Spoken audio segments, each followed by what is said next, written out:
खुद ठाकुर जी कह में कि भैया जो ब्रजवासी है ना ये मेरे प्राण है, इनमें मेरे प्राण बसे हुए हैं। हमारा जो ठाकुर है ना बंसी बारो राधा रमण लालजू, वो काऊ के सामने झुको ना है, वो केवल झुको है तो श्री किशोरी जी के आगे जाकर के झुको है। ठाकुर जी ने किशोरी जी के पैरों को दबाया है। वो कहाँ पर? पानी गांव के पास एक महाराज स्थल है। महाराज अगर कोई व्यक्ति वृंदावन में आता है और उससे कोई गलती ना बने तो उसे किन किन बातों का ध्यान रखना चाहिए? जहाँ पर ठाकुर जी ने अपनी ब्रज स्थली का अपने स्वयं नंगे पैरों से चल करके ब्रज में राज किया है, उस ब्रज स्थली को पहले तो प्रणाम करना चाहिए हमको। जगन्नाथ जी के बारे में कुछ पता है आप? जगन्नाथपुरी की ऐसी विशेषता है कि जो जगन्नाथपुरी जाता है एक बार, केवल एक बार चला जाए, जगन्नाथ जी की ऐसी कृपा हो जाती है उसके ऊपर कि एक बार जाने से ही बार बार जाने की कोशिश करता है महाराज जी। ऐसी जगन्नाथ जी की बड़ी विशेषता। राम और कृष्ण में क्या संबंध है? राम कहे सुख उपजे और कृष्ण कहे सुख आए, महिमा महाप्रसाद की प्रभु पाव भोग लगाए। राम और कृष्ण का जो स्वरूप है ना महाराज जी वो अलग नहीं है, स्वरूप एक ही है। या तो आप राम कह लो या आप कृष्ण कह लो।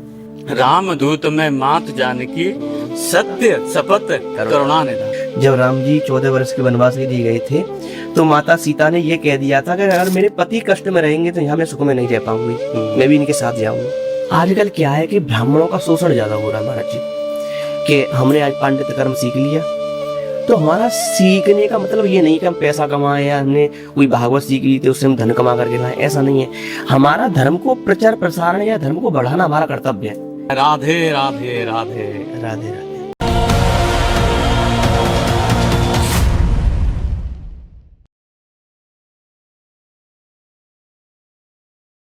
हरे कृष्णा प्रभु जी कहते हैं। राधे राधे। जय श्री कृष्णा जी। बस एकदम बढ़िया है, आपकी कृपा है सब। आपने इस ब्रॉडकास्ट में हमको बुलाया, आमंत्रण दिया, आकर के बहुत अच्छा लगा जी। आपसे मिल करके बड़ी खुशी हुई जी। और ऐसा लग रहा है कि आपका जो भाव है बड़ा सुंदर हमको प्रदान हो रहा है, अच्छा लग रहा है जी। और आप कैसे हैं आप बताइए? मैं सोचता हूँ और आज कुछ आपके साथ किशोरी जी की लीलाओं के बारे में बात करेंगे। हाँ जी। जैसे ये पॉडकास्ट जो लोग सुने हाँ। मंद मंद मुस्कुराए और उनको अंदर फील हो कि हम अब स्वयं इस में ब्रज में बैठे हुए हैं जी, क्योंकि ब्रज की भाषा ही तो इतनी पवित्र है जी। ब्रज की भाषा को जो सुनता है वो तो एकदम पवित्र हो जाता है। और ठाकुर जी खुद कहते हैं कि ब्रजवासी बल्लभ सदा और मेरे प्राणाधार, इनको ना ही बिसारियों में नंद बाबा किया। खुद ठाकुर जी कह में कि भैया जो ब्रजवासी है ना ये मेरे प्राण है, इनमें मेरे प्राण बसे हुए हैं। और जो ब्रज भाषा को अपने मुख से गायन करे ठाकुर जी स्वयं भाई अपने गले से लगा ले में। ठाकुर जी को ऐसा भाव होगा ब्रजवासियों के लिए। और आपने जो मेरे से ब्रजवासियों की बात कही तो मेरे अंदर तो भाव ही प्रकट है गए कि मैं महाराज जी को ब्रज की जो विशेषता है और ब्रज की जो लीला है ठाकुर जी की उनको मैं आपको बताऊं जी। मेरे को तो बड़ा अच्छा लगा। तो महाराज जी सबसे पहले मैं आपसे सवाल करूं जी। किशोरी जी का जो बरसाने में मंदिर है जी, वहाँ इतनी सीढ़ी चढ़ के व्यक्ति जाता है। हाँ। और उसके बाद बोलता है राधे राधे राधे राधे राधे।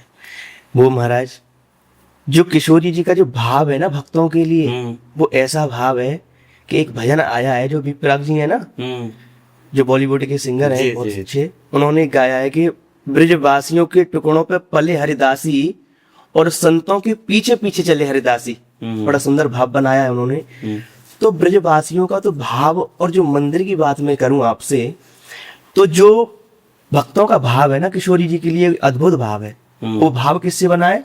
वो केवल हमारे श्री प्रेमानंद जी महाराज से बना है। जो आज की नई जनरेशन है उन्होंने उनके अंदर, उनके भाव के अंदर एक अपना ऐसा भाव अंदर प्रकट कर दिया है कि किशोरी जी का अगर जहां नाम सुन लेना कोई व्यक्ति, वो ये मानो मन तन और धन से दौड़ा चला जाता है।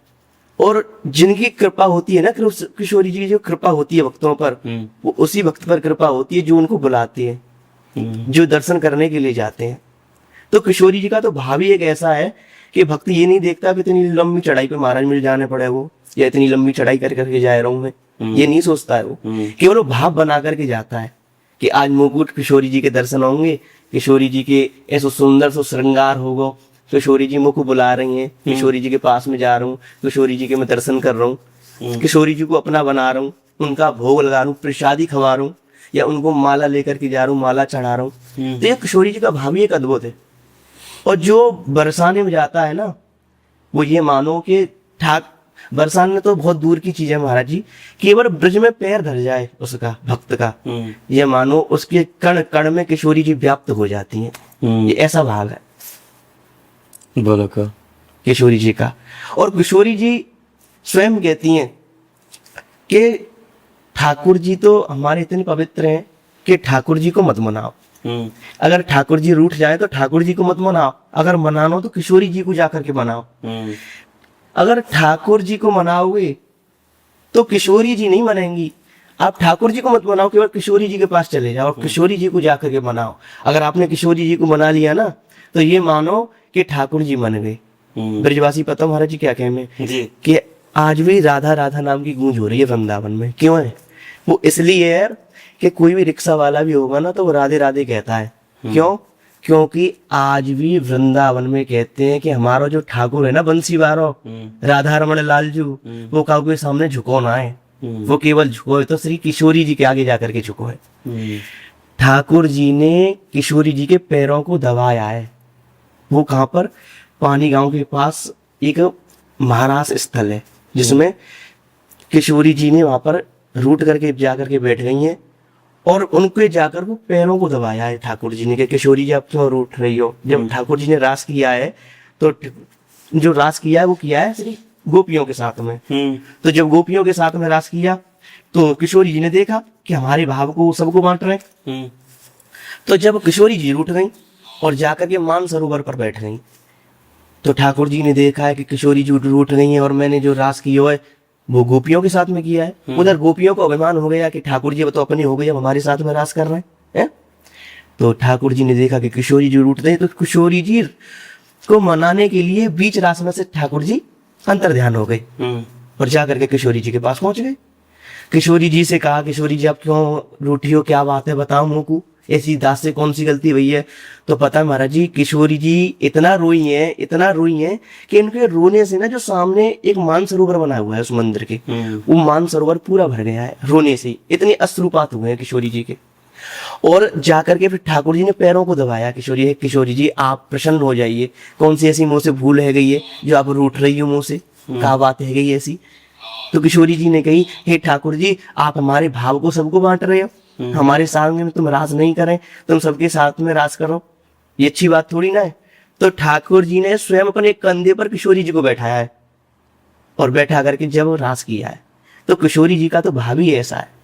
ठाकुर जी रूठ जाए मत बनाओ, किशोरी जी को जाकर के मनाओ। अगर किशोरी जी महाराज जी अगर प्रसन्न है ना तो ठाकुर जी स्वयं आ जाएंगे। ये किशोरी जी का भाव है। महाराज मैंने एक महाराज जी के साथ नंदगांव के जो गुसाई हैं जी, जो सेवादार है उनके साथ पॉडकास्ट किया था, तो उन्होंने बड़ी सुंदर बात कही थी जी कि कोई ब्रज में आने की सोच है ना, हाँ तो ठाकुर से आप कितनी भी विनती करते रहना, हाँ जी, कि ब्रज में जाना है, दर्शन करने हैं, जी, तो वो नहीं बुलाओ। हाँ बिल्कुल सत्य बात है। अगर आप श्री जी से कह दोगे हाँ, तो तुरंत बुला लेंगे। केवल महाराज जी आप श्री जी के जाकर के पर्चा बना दो, हे श्री जी केवल आपके चरणों में मेरा वास हो जाए, आपके चरणों की मुझे धूल मिल जाए, इतना मैं चाह रहा हूँ। तो किशोरी जी पता क्या करें, किशोरी जी स्वयं बुला ले भक्त को और वहीं पर ठाकुर जी आ जाए फिर अपने आप। ठाकुर जी तो केवल किशोरी जी के पीछे चले। किशोरी जी प्रसन्न है तो ठाकुर जी हमारे प्रसन्न है, अगर किशोरी जी प्रसन्न नहीं है तो ठाकुर जी प्रसन्न नहीं है। एक श्लोक है बड़ा सुंदर, वृंदावनेश्वरी राधा कृष्णो वृंदावनेश्वर जीवने निधने नित्यम राधा कृष्ण गतिर्मम। जो किशोरी जी है ना वही तो श्री कृष्ण है और जो कृष्ण कन्हैया लाल है हमारे वही श्री किशोरी जी हैं। ये दो प्राण एक देह है, ये मानो दो प्राण है, देह एक ही है। दो प्राणों को अलग कर दो पर देह एक ही है। किशोरी जी को आपने दर्शन कर लिया, ये मानो हमने ठाकुर जी के दर्शन कर लिए और ठाकुर जी के दर्शन करने से ही किशोरी जी का भाव उत्पन्न हो जाता है। आपने देखा होगा अभी निधिवन पड़ता है वृंदावन में, उसमें रास होता है, अब आज भी होता है। हम एक बार दर्शन तो हमने कई बार करे हैं वैसे महाराज जी, पर हम एक बार गए थे तो हमने अंदर, हम जब हमने प्रवेश किया हमने निधिवन में, तो वहां पर एक महाराज जी थे, अब तो बेचारे वो पधार गए, पर उन्होंने जैसे ही मैंने निधिवन में प्रवेश किया तो उन्होंने जाकर के मेरा नाम बता दिया, जबकि महाराज जी मैंने किसी को नहीं बताया था वहाँ पर। उन्होंने जाकर के मेरा नाम बता दिया कि आप तरुण जी हो। मैंने हाँ महाराज जी मैं तरुण जी हूँ। क्या आप भागवत करते हो? मैंने जी महाराज जी ठाकुर जी की सेवा करता हूँ। अच्छा, कि आप यहाँ पर ठाकुर जी के दर्शन करने आए हो? मैंने महाराज जी अगर आपकी कृपा हो जाए तो राधा रमन लाल जी यहाँ विराजमान है, उनके दर्शन हो जाएंगे। तो उन्होंने जब मुझे बताया था कि शास्त्री जी यहाँ पर आज भी श्री ठाकुर जी आकर के, किशोरी जी आकर के रात को महाराज करते हैं, ये ऐसा स्थल है, और जब आप जाएंगे ना आपके अंदर इतनी शांति हो जाएगी, ये मानो आपके स्वयं आपको ऐसा लगेगा कि ये जो जगत है ना, ब्रह्म सत्यम जगत मिथ्या, ये ब्रह्म सत्य जगत मिथ्या है। अगर आप उसमें आपने पैर भी धर दिया तो ये मानो अपना। तो ये महाराज लीला स्थली, ठाकुर जी की क्रीड़ा स्थली तो एक ऐसी स्थली है जहां पर भक्ति महारानी भी तरुण हो गई। एक प्रसंग आता है भागवत जी के महात्म्य में आता है, भक्ति ज्ञान वैरागी का प्रसंग है। जिस समय भक्ति ज्ञान वैराग वृद्ध हो गए थे तो भक्ति महारानी ज्ञान वैराग और भक्ति को लेकर के वृंदावन में आ गई। तो वृंदावन में आकर के जो ज्ञान वैराग थे ना महाराज जी, वो तो और वृद्ध हो गए, और जो भक्ति थी वो वृंदावन में आके तरुणी हो गई। तो वृंदावन का तो नाम ही ऐसा है जहां पर वृंदावन का जहाँ तुलसियों का वन हो, जहाँ तुलसी अपनी कृपा कर रही हो, वही वृंदावन है महाराज जी। और भक्ति महारानी कैसे तरुणी हो गई महाराज जी? केवल ठाकुर जी के नाम को स्मरण करने से ही ताता थैया करके नाचने लगी भक्ति महारानी। भक्ति सतौ तौ तरणौ गिरित्वा प्रेमई गरूपा सहसा विरासित, श्री कृष्ण गोविंद हरे मुरारी नात्यति नामानि मुहुर बदलती। अपने मुख में से कीर्तन गायन करने लगी। तो महाराज जब भक्ति ज्ञान वैरागी जैसे तरुण हो गए वृंदावन में आकर के, तुम तो प्राणी है, क्या हमारा उद्धारना है वो? पर भाव होना चाहिए, श्रद्धा होनी चाहिए। भगवान कहते हैं भैया कि भाव का भूखा हूं मैं और भाव ही एक सार है, भाव से बिजली बड़ा उसी का बेड़ा पार है। तो भाव से मिलते हैं ठाकुर जी, हमारे राधा रमन लाल जी भाव से मिलते हैं महाराज जी। केवल भाव अंदर होना चाहिए। जब भाव है अंदर तो ठाकुर जी अपने प्रकट हो जाएंगे। तो भाव ही होना चाहिए ठाकुर जी के लिए। तो भाव कब आएगा? जब आप संतों की संगति करोगे। श्री परम पूज्य श्री प्रेमानंद जी महाराज बताते हैं, हम तो इतने ज्ञानी नहीं है कि हम उनके अपनी जिह्वा के द्वारा नाम भी ले सकें। हम तो केवल उनका स्मरण करते हैं। और आप भी बता रहे थे ब्रॉडकास्ट में कि मैं भी उनकी वीडियो सुनता हूँ, तो वो बता रहे थे कि हम इतने ज्ञानी नहीं है कि हम ठाकुर जी का नाम स्मरण कर सकें। हम तो इतना चाहते हैं और इतना हम जानते हैं कि आज हमने ये ब्राह्मण का जन्म लिया है तो हमारा सौभाग्य, ये परम सौभाग्य। ब्राह्मण का जन्म लेना या महाराज जी कोई अपना कारोबार करना या कोई पैसा कमाना ही धर्म नहीं है ब्राह्मण का। ब्राह्मण के घर में जन्म लेना और एक पांडित्य कर्म करना ये हमारा कर्तव्य है। ये नहीं है कि हमने ब्राह्मण के ना घर पर जन्म ले लिया और हम कुछ काम नहीं कर रहे, मतलब ऐसे ही काम कर रहे हैं उससे हम पैसा कमा रहे, नहीं। हमारा पांडित्य कर्म सीख करके पैसा कमाना उद्देश्य नहीं है, अपने सनातन धर्म का प्रचार करना उद्देश्य है हमारा। देखो जब भी हम सनातन धर्म का प्रचार नहीं करेंगे तो हमारा सनातन धर्म कैसे आगे बढ़ेगा? सनातन धर्म तभी आगे बढ़ सकता है जब अपने अंदर श्रद्धा होगी, अपने अंदर भाव होगा, हम एक लव्य बन करके जाएंगे, तब श्रद्धा आएगी और तभी धर्म का प्रचार होगा, सनातन धर्म का प्रचार होगा।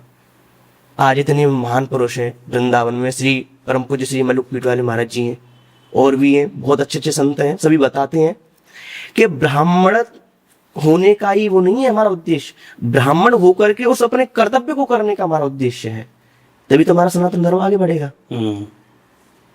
ब्राह्मण का एक श्लोक बहुत सुंदर आया है महाराज जी।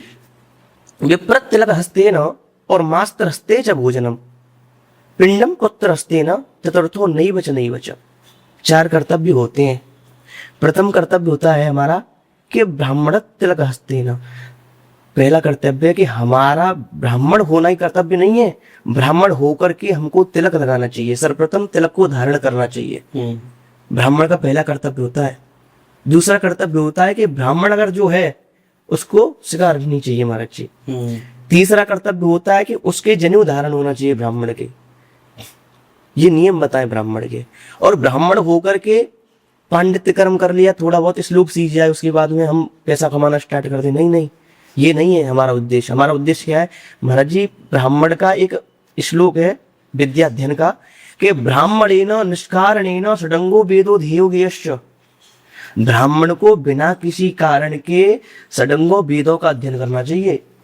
वेदों के साथ में वेदों के अंग होते हैं 6, व्याकरण होती है, ज्योतिष चक्षु माने गए हैं वेद के, व्याकरण मुख माना गया है महाराज जी। तो ब्राह्मण होना ही नहीं है, ब्राह्मण होकर के पांडित्य कर्म सीखना और पांडित्य कर्म में निपुण होना, वो ब्राह्मण है। और जो व्यक्ति थोड़ा सा केवल हमने सीख लिया और जाकर के पैसा कमाने लगे, वो नहीं है। ब्राह्मण के अगर घर पर हमने जन्म लिया है तो हमको अपने कर्तव्य में भी चलना चाहिए, अपने भाव पर चलना चाहिए और दूसरे के अपने सनातन धर्म को हमको आगे बढ़ाना चाहिए, तब ब्राह्मण माना जाता है। तो ब्राह्मण की ये विशेषता है।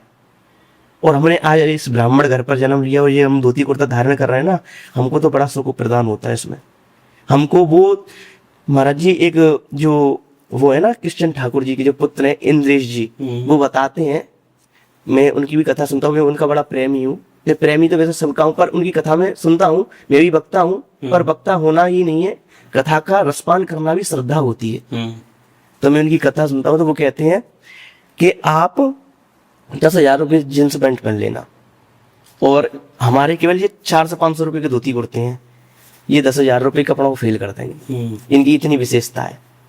तो ब्राह्मण का एक कर्तव्य क्या है? अपने वस्त्रों को धारण करना, अपने गढ़ वेश में रहना, अपने धर्म का प्रचार प्रसारण करना, ये ब्राह्मण का कर्तव्य होता है।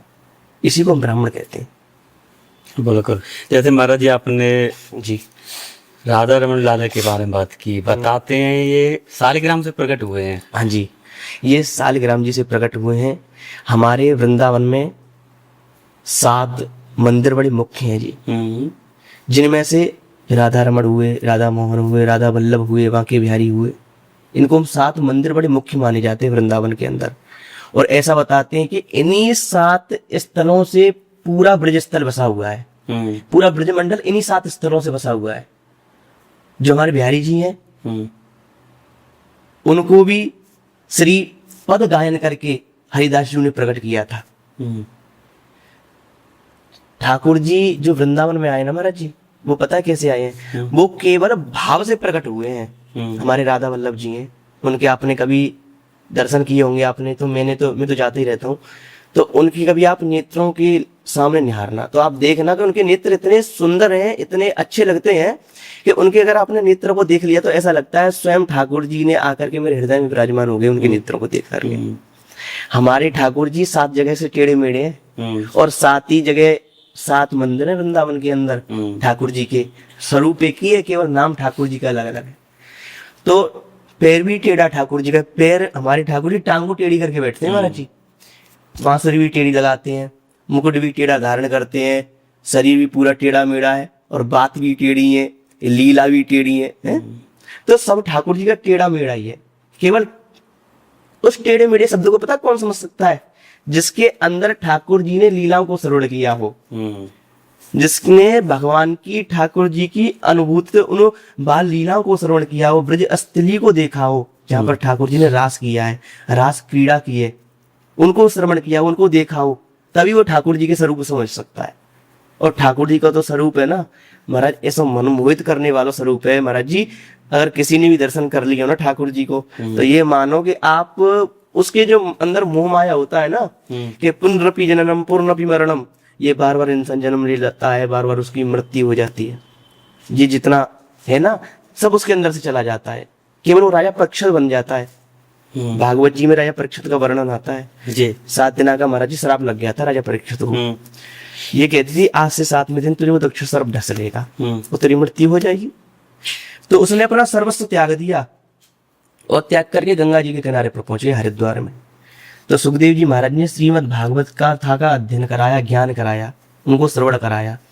तो 7वें दिन पता राजा परीक्षित ने क्या कह दिया कि मुझे महाराज जी इस कथा को श्रवण करके, भगवान की लीलाओं को सुन करके ऐसा अनुभूत हो रहा है कि मुझे ये भय नहीं है कि मेरी मृत्यु हो जाएगी या मैं पुनर्जन्म ले लूंगा। मैं तो जीवी ही नहीं हूँ, मैं तो एक आंशिक प्राणी हूँ जिसके अंदर केवल ठाकुर जी के लिए भाव है। आज मुझे आ जाए या दक्ष सर्प ढस ले, मेरी मृत्यु हो जाए, मुझे कोई परवाह नहीं है। केवल मैं तो ठाकुर जी का अनुभूत चरित्र हूँ, मैं तो ठाकुर जी का अंश हूँ। अब मुझे कोई चिंता नहीं है कि आज मेरी मृत्यु हो जाए, कल मैं जन्म ले लूंगा। ये तो जीवन में जीव आता है, फिर यहाँ पर रहता कुछ दिन के लिए, फिर उसकी मृत्यु हो जाती है। नहीं, जिसके अंदर भक्ति अगर आ गई, जिसके अंदर भाव आ गया ना महाराज जी, तो ये मानो कि ठाकुर जी अपने भक्त को अपने गले से लगा लेते हैं। ठाकुर जी कहते हैं नच गुड़ई, नच धनई, नच स्मरणई, मुझे धन की जरूरत नहीं है भैया, तेरे पैसे की जमीन जायदाद की जरूरत ना है, मोह तो जरूरत केवल तेरे भाव की है, और तेरा भाव मेरे लिए प्रकट है, तो तू ये मान ले यही वृंदावन है। जहां भक्ति देवी रास कर रही हो, जहां भक्ति देवी का नृत्य हो रहा हो महाराज जी। वैसे ये आगरा में हमारे आपके पास यहाँ पर विराजमान है ब्रॉडकास्ट के लिए, ये भी एक वृंदावन है, तो ये भी एक ब्रज है, ब्रज स्थली है ये महाराज जी, क्योंकि यहाँ से भी जमुना मैया विराजमान है जी, यहाँ से जमुना मैया होती हुई जा रही है, तो ये भी एक ब्रज स्थली है। और ब्रज स्थली भी बिल्कुल यहाँ से दूर नहीं है, कुछ ज्यादा पास ही है, जहां पर ठाकुर जी ने अपना पैर के द्वारा ताता थैया करके कालिया सरप के ऊपर श्री जमुने महारानी में नाचे हैं, नृत्य किया है, और वही जमुने महारानी यहाँ से बह करके जा रही हैं, तो ये ब्रज हुआ ना। तो ये सब ब्रज है, ब्रज वही बन जाता है जहाँ पर ठाकुर जी की लीलाओं का गायन हो रहा हो। आज हम और आप मिलकर के यहाँ पर ठाकुर जी की बाल लीलाओं को श्रवण कर रहे हैं, ठाकुर जी की लीला स्थलियों को श्रवण कर रहे हैं, किशोरी जी के उन चरित्रों को श्रवण कर रहे हैं ब्रॉडकास्ट के माध्यम से। ये जितने भक्त बढ़िया यहाँ पर सुन रहे हैं, श्रवण कर रहे हैं, ये भी श्रवण कर रहे हैं कि रास क्या है, महारास क्या है, या ब्रज क्या है, ब्रज में जाने से क्या होता है। तो ठाकुर जी ने कह दिया कि इनको ना ही विचारियो मुख नंद बाबा की यार। ठाकुर जी ने ये कह दिया कि मुझको नंद बाबा की कसम है, परंतु मैं अपने ब्रजवासियों को नहीं विश्वास रखता हूँ यहाँ से, ठाकुर जी ने स्वयं कह दिया। तो ये ब्रज ऐसा है, और जहाँ जो ब्रज में आ जाता है ना, वो ये मानो ब्रज का हो जाता है, ठाकुर जी का हो जाता है। अब आपने महाराज जी देखा होगा कि प्रेमानंद जी महाराज के पास कितने कितने बढ़िया बढ़िया जॉब के, और जिनका 15-20 लाख रुपए पैकेज था, उन्होंने सर्वस्व त्याग करके आज वो महात्मा बन गए। किस लिए? क्योंकि उन्होंने देखा है ठाकुर जी को, उन्होंने जाना है ठाकुर जी को, उन्होंने श्री किशोरी जी के स्वरूपों को देखा है, तभी तो आए। आज महाराज जी हम वृंदावन से, मथुरा से, आज हमारा परम सौभाग्य। नहीं तो ऐसे ब्रज के लिए और मथुरा वृंदावन के लिए तो अच्छे अच्छे तरसते हैं। आज हमारा सौभाग्य तो क्या है, आज हम वहां से, आज हम ब्राह्मण है, ब्राह्मण में भी इस वेश में धारण है, और वेश की तो बात ही दूर रही, स्वयं हम ठाकुर जी की बाल लीलाओं की स्थली से आए हैं। तो ये तो हमारा सौभाग्य है ना। और सबसे बड़ा सौभाग्य है कि आप हमसे ऐसे प्रेम की भाषा में बात कर रहे हो, ब्रज भाषा में आप बात कर रहे हो हमसे कि ठाकुर जी की लीला स्थली क्या है। तो ये भी भाव है, ये भी प्रेम है, ये भी श्रद्धा है। महाराज जो ब्रज में राधा कुंड है, हाँ जी, उसमें कोई स्नान करता है तो कैसे पुण्य मिलते हैं उसको? देखो हमारे यहाँ वृंदावन में या गोवर्धन में या बरसाने में कुंड तो कई है। वृंदावन की अगर बात करें तो वृंदावन में एक ब्रह्म कुंड भी है, जहाँ पर ठाकुर जी ने ब्रजवासियों को लेकर के गए और जाकर के ब्रह्म कुंड में धक्का दे दिया। ठाकुर जी ने कहा भैया जिसको वैकुंठ दर्शन करने या ब्रह्म कुंड में कूद जाओ सभी, और सब ब्रजवासी महाराज कूद गए, जाकर के वैकुंठ में निकले। तो ऐसे बहुत से कुंड है, परंतु सबसे मुख्य कुंड अगर गोवर्धन में माने जाए तो राधा कुंड है, जैसे आप बात कर रहे हैं महाराज जी। राधा कुंड से इतना पवित्र जल और इतना शुद्ध जल है, जहाँ पर जब ठाकुर जी ने हमारे जय जय ने, उनकी प्रेम की भाषा है जय जय, हमारे जो ठाकुर जी हैं, उन्होंने जब गोवर्धन जी को उठायो, तो उन्होंने जैसी गोवर्धन जी को अपने पर्वत पर धारण करो, कन्नी मूली पर धारण करो गोवर्धन जी को, तो सब गोवर्धन जी धारण हो गए। जा करके ब्रजवासियों ने अपनी लकुटी को लगा दिया, और लगा करके महाराज जी फिर उसके बाद में तब गई ब्रजवासियों से ठाकुर जी ने कि भैया ये बताओ, ये तुमने धारण कर रखो है या मैंने धारण कर रखो है गोवर्धन को? तो ब्रजवासियों ने कही भैया सुन ठाकुर, तू ही आको जय जय ना है, जय जय हम भी हैं। जे मैं सोचियो तेनी जगह गोवर्धन जी को धारण कर रखो है, धारण हमने भी कर रखो है, या हमारे तू अपने आप को भगवान मत समझियो। ठाकुर जी ने अच्छा मैं भगवान ना हूँ, हाँ तू कहा भगवान है, वो भगवान तो भैया मैं हूँ, हम हैं ब्रजवासी है भगवान, क्योंकि हमने अपनी लकटी ने धारण कर रखो है, हमने साथ रखे। तो जैसे ही ठाकुर जी ने अपनी कन्नी मूली को नीचे किया ना, तो सबकी चटाचट महाराज जी एकदम सबकी लकटी टूट गई। और जैसे ही लकटी टूटी, उसके बाद में ठाकुर जी को स्वयं ब्रजवासियों ने कहा भैया तू भगवान है, अब एक काम कर, हमको तो भैया स्नान करने को मन कर रहा हो। ठाकुर जी ने कही भैया स्नान करने को मन कर रहा हो, देखिए मूसलाधार बरसा रही है, जहाँ स्नान करो ना। तो ब्रजवासियों ने कही सुन भैया, जय जय, जहाँ में स्नान करने से कछुना है वो, हमको स्नान करना है तेरे संकल्प के द्वारा जो गंगा प्रकट भई हो, वहां स्नान कराए दे हमको। तो ठाकुर जी ने कही एक काम करो भैया, सुनो, देखो तुम्हें अगर स्नान करना है तो श्री किशोरी जी से आप विनती कर लियो, वो आपकी विनती मान सके, मैं नहीं मानूंगा। तो सभी ब्रजवासियों ने किशोरी जी की विनती करी है, और विनती करके तब राधा कुंड प्रकट भये। और राधा कुंड मारी जैसी प्रकट भई ना, तो सभी ब्रजवासियों ने धड़ाम से एकदम वहां में छलांग लगाई, और सभी ने खूब स्नान करो। और स्नान करने के बाद में तब निकल करके आई। तब ठाकुर जी ने कही कि जैसे मेरे ब्रजवासियों ने प्रसन्नता से जब स्नान करो है, वैसे अगर कोई व्यक्ति प्रसन्नता से स्नान करेगा तो बाबू भी अंदर मेरी भाव, मेरी श्रद्धा, मेरा प्रेम प्रकट है जाएगा वो। ऐसा महत्व राधा कुंड में। तो ये महाराज ऐसी ऐसी कुंड ब्रज में है जिनके अभी तो हमने दर्शन नहीं करे, परंतु ऐसे ऐसे कुंड बताएं कि जिनमें अगर स्नान भी कर रहे ना तो यो मानो हमारे जो चर्म रोग होता है ना शरीर का, वो भी चले जाते हैं। ऐसे ऐसे कुंडों की महिमा है। अब आपको मैं एक कुंड बता दूं कि आप जैसे यहाँ से वृंदावन से टेटी गांव पड़ता है, टेटी गांव से आगे माट वाले रोड से हम जाएंगे तो भांडी वन पड़ता है। तो भांडी वन में कुआं है जिसको हम कुंड के स्वरूप में ही देखते हैं। मंदिर के सामने? हाँ, मंदिर के सामने है।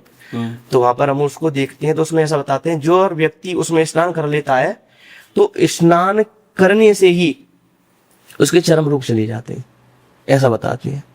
और कोई कोई महान पुरुषों ने कहा है, हमारे ब्रज में तो कोई नहीं कहता है, बाहर कहा है कि किशोरी जी ने विवाह नहीं किया है, ऐसा बताते हैं। परंतु हम इस बात को दृढ़ता से कहते हैं कि किशोरी जी का विवाह हुआ है। उसका प्रमाण भी है जो मैं भांडीर वन बता रहा हूँ, उसी भांडीर वन में किशोरी जी का विवाह हुआ है। और किशोरी जी का जो विवाह संपन्न कराया है वो स्वयं ब्रह्मा जी ने कराया है। उनका विवाह हुआ है और विवाह का भी संपन्न ब्रह्मा जी ने कराया है। आचार्यत्व पद पर श्री ब्रह्मा जी ही बैठे हुए हैं वहां पर। ब्रह्मा जी ने ही अपने वेद मंत्रों के द्वारा किशोरी जी का विवाह संपन्न कराया है। तो अनेकों अनेक लीला स्तरीय वृंदावन में, मथुरा में हमने, आपने देखा हुआ, देखो अभी यहाँ पर द्रौपदी मुर्मू आई थी, ये कुब्जा का मंदिर है जिसको पहले कोई नहीं जानता था, है? जिसको किसी ने देखा भी नहीं था कुब्जा के मंदिर को। और हमारा तो ऐसा सौभाग्य है, हमारा विद्यालय है श्री माथुर चतुर्वेद, उस कुब्जा के मंदिर से करीबन 300 मीटर दूरी बैठेगा, लास्ट खींच के बता रहा हूँ। तो जिसको कुब्जा के मंदिर को महाराज जी को जानता भी नहीं था वहां पे। और कुब्जा के मंदिर का अब ऐसा प्रचार प्रसारण हुआ है जब से द्रौपदी मुर्मू जी आई है वहां पर कि अब वो सभी जानने लगे, पूरे विदेश तक उन कुब्जा के मंदिर को जानते हैं। तो हमने ऐसे ऐसे मंदिर हैं जिनको अभी कोई जानता भी नहीं है, ऐसे ऐसे संत हैं जिनका भी कोई नाम ही नहीं जानता है ब्रज के अंदर। तो ये क्या है? ये सब गोपी ग्वाल है ठाकुर जी के जो संत हैं। ये क्या है? ये ग्वाला है, ये किशोरी जी हैं, जी जो लता पता है। और जो ऐसे बट वृक्ष के वृक्ष हैं वृंदावन में, मथुरा में और निधिवन में आप जाओगे कैसे कैसे वृक्षों के दर्शन करें। तो क्या है? ये गोपी ग्वाल है। ये रात को दर्शन करने के लिए, रास करने के लिए आवे ठाकुर जी के संग में। ये ठाकुर जी के संग में स्वयं रास करें। जब भी मैंने महाराज आपको मानसरोवर बताया था ना, वहां पर भी ऐसे टेढ़े मेढ़े वृक्ष हैं, तो वहां पर भी स्वयं ठाकुर जी रास करते हैं ना, तो वहां पर भी एक गोपी ग्वाली माने जाते हैं।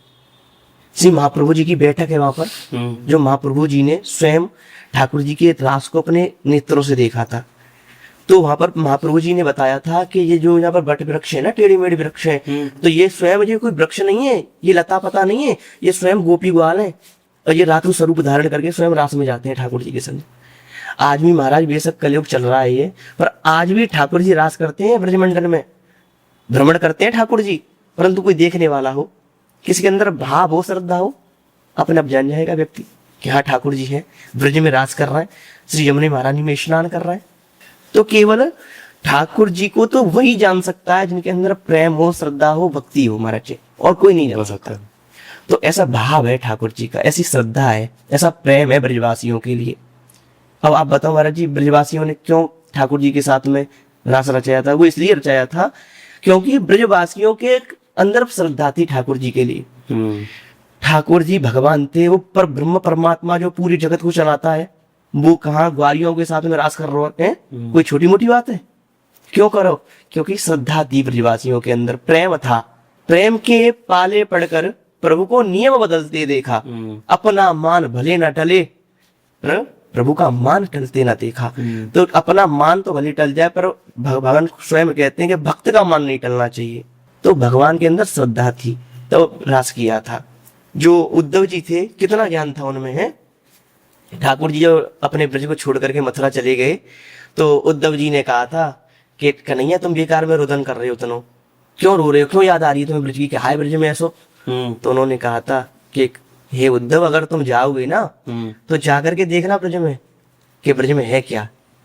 तो जब स्वयं गए थे और जाकर के देखा था, तो महाराज उनका जो उद्धव जी का जो भाव था ना, जो मतलब वो था, ज्ञान था, वो फीका पड़ गया उद्धव जी का। तब जान गए कि स्वयं ठाकुर जी आज क्यों रुदन कर रहे हैं, बाकी में गोपियों के अंदर भाव है। तो ऐसा ब्रज है ये। अच्छे अच्छे ज्ञानियों का ज्ञान फीका पड़ जाता है प्रेम के आगे। बिल्कुल। महाराज अगर कोई व्यक्ति वृंदावन में आता है और उससे कोई गलती ना बने, तो उसे किन किन बातों का ध्यान रखना चाहिए? देखिए, पहले तो कोई वृंदावन में आए तो उस ब्रज भूमि को पहले प्रणाम करना चाहिए, जहां पर ठाकुर जी ने अपनी ब्रज स्थली का अपने स्वयं नंगे पैरों से चल करके ब्रज में रास किया है। उस ब्रज स्थली को पहले तो प्रणाम करना चाहिए हमको। उसके बाद में, प्रणाम करने के बाद में, अपने अंदर से पहले स्वभाव निकाल देना चाहिए व्यक्ति को, कि जो हम गलत बोल रहे हैं, किसी को गाली दे करके आ रहे हैं। ठाकुर जी कहते हैं मैं प्रेम से मिल सकता हूँ वृंदावन में भी, कपट से कभी नहीं मिल सकता हूँ। और आपने देखा हो आजकल कपट व्यक्ति में सबसे ज्यादा है, जिसको देखोगे उसमें कपट ही कपट है। तो कपट नहीं होना चाहिए। कपट होगा तो पाप लगेगा, और जब पाप लगेगा तो उसका भोग भी हमको भोगना पड़ेगा। तो व्यक्ति कभी वृंदावन में जाए तो कपट को लेकर के नहीं जाना चाहिए, प्रेम को लेकर के जाना चाहिए। और प्रेम को लेकर के जाओगे तो ठाकुर जी मिलेंगे, अगर प्रेम को नहीं लेकर के जाओगे तो ठाकुर जी कबू ना मिलने वाले महाराज। तो प्रेम के अनुसार ठाकुर जी के दर्शन करने के लिए जाना चाहिए। और आजकल तो आपने देखा होगा कि कोई जाता है तो आजकल के तीर्थ स्थलों को भी हमने क्या बना लिया है, एक अपना घूमने वाला साधन बना लिया है कि हम क्या करने आए, कि पिकनिक करने जा रहे हैं। पिकनिक का साधन बना लिया है। जाकर के पहले दर्शन नहीं करेंगे, जाकर के पहले फोन निकाल कर सेल्फी लेते हैं। वो अपनी श्रद्धा को लेकर के नहीं आ रहे, केवल पिकनिक के भाव को लेकर के आ रहे हैं। और जब आप पिकनिक के भाव को लेकर के आएंगे तो आपको कहां से ठाकुर जी मिल जाएंगे, आप बताओ। अभी एक वृंदावन में बिहारी जी के मंदिर के पास एक छज्जा गिर गया था, आपको पता है, अभी वीडियो वायरल हुई थी उसकी। तो उसमें कई लोग घायल हो गए थे। अब दोस्त तो बिहारी जी को दे रहे हैं कि हम तो आपके दर्शन करने के लिए आए थे और छज्जा तुमने हमारी चांद पर गिरा दिया। परंतु अपने व्यक्ति कर्म को नहीं देख रहा है कि तुम क्या कर्म करके आए हो यहाँ पे और क्या करने आए हो। क्या आप दर्शन करने आए हो? अगर आप दर्शन करने आते तो आपको दर्शन होते, ठाकुर जी के भी दर्शन होते, ठाकुर जी आपको मिलते। परंतु आप तो पिकनिक बनाने आए हो यहाँ पर, और जो व्यक्ति पिकनिक बनाने आएगा क्या उसको ठाकुर जी मिल सकते हैं? आप बताइए, नहीं मिल सकते कभी। तो पाप तभी हमारे अंदर लग जाता है जब हम वृंदावन में हमने प्रवेश किया और अंदर कपट ले लिया। कि कोई रिक्शा वाला है, उसने आपसे मांगे 10 रुपए कि भैया मैं यहाँ से वहां पर आपको छोड़ दूंगा, 10 रुपए चाहिए। परंतु आपने उनसे उल्टा बोल दिया। जो ये वृंदावन में जितने कार्य हो रहे हैं, चाहे रिक्शा चल रहे हो या भोजन इत्यादि हो रहा हो, तो ये सब कौन है? ये सब ब्रजवासी हैं। और ब्रजवासियों से हमको प्रेम की भाषा बोलनी चाहिए। और आप अगर ब्रजवासियों से कपट की भाषा बोलोगे तो महाराज पाप तो लगेगा। ठाकुर जी कहते हैं ब्रजवासी वल्लभ सदा, मेरे ब्रजवासी भाव है, प्राण है। और प्राणों को ही आप गलत बोलोगे, उनको गाली गलौज करोगे तो उसका पाप लगेगा ना। तो कोई भी व्यक्ति अगर ब्रज में आए तो पहले भाव को लेकर के आना चाहिए, प्रेम को लेकर के आना चाहिए। और जब प्रेम आएगा तो ठाकुर जी अपने आप मिलेंगे, और जब प्रेम नहीं आएगा तो ठाकुर जी कभी नहीं मिल सकते हैं। और अगर आप गलत शब्द बोलोगे ब्रज में जाकर के तो उसका पाप हमको ही प्रदान रहता है। ये ब्रज की महिमा है, ऐसा है ये ब्रज। वो कहे एक लाइन नहीं है कि प्रेम गलियत सागरी ताम है दो न समाए। हाँ, प्रेम गलित एक सादरी ताम है दो न समाए। ठाकुर जी के में ये ब्रज ऐसो है कि वृंदावन धाम को बास भलियो, जहाँ पास वही यमुना पटरानी। और यमुना यमदूतन तारत है, वह तारत है श्री राधिका रानी। ठाकुर जी कहे में कि ये तो भैया ऐसो ब्रज है कि यहाँ पर ऐसी निर्मल धारा श्री यमुना महारानी की प्रभावित हो रही है, और इनको देख करके भी अगर आपके अंदर के वो कपट नहीं निकला तो सब बेकार है, प्रेम नहीं आया तो सब बेकार है। एक वो है प्रेम के ऊपर एक दोहा आता है कि जब उद्धव जी जब गोपियों के पास में गए थे ना ज्ञान को लेकर के, तो जब गोपियों ने अपने प्रेम की परिभाषा सुनाई, और एक भ्रमर गीत आता है भागवत जी में, जब वो भ्रमर गीत सुनाया भ्रमर को साक्षी मान करके गोपियों ने, तो जो उद्धव जी का जो ज्ञान था वो फीका पड़ गया कि ऊदो सूदो हो चले और सुन गोपिन के बोल, और ज्ञान बजाई डुगडुगी और प्रेम बजायो ढोल।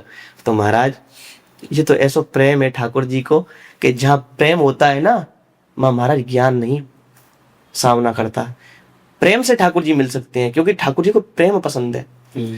भागवत जी में एक प्रसंग आता है कि जब भागवत जी को ज्ञान की दृष्टि से हृदय में देखते हैं, तो जब भागवत जी की रचना की थी ना वेद व्यास जी ने, तो उन्होंने कई ग्रंथ बनाए थे, 17 पुराण बनाए, तब भी उनके अंदर चैन नहीं आया। तो नारद जी आए उनके पास, या नारद जी ने कहा महाराज कैसे परेशान हो?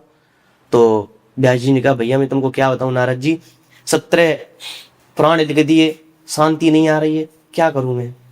तो नारद जी ने एक बात कही, महाराज सुनो, ये आपने ज्ञानियों की चीजें लिखी हैं, इनको ज्ञानी पढ़ सकता है, पढ़ने वाला पढ़ सकता है, परंतु प्रेम की चीज अभी नहीं लिखी है।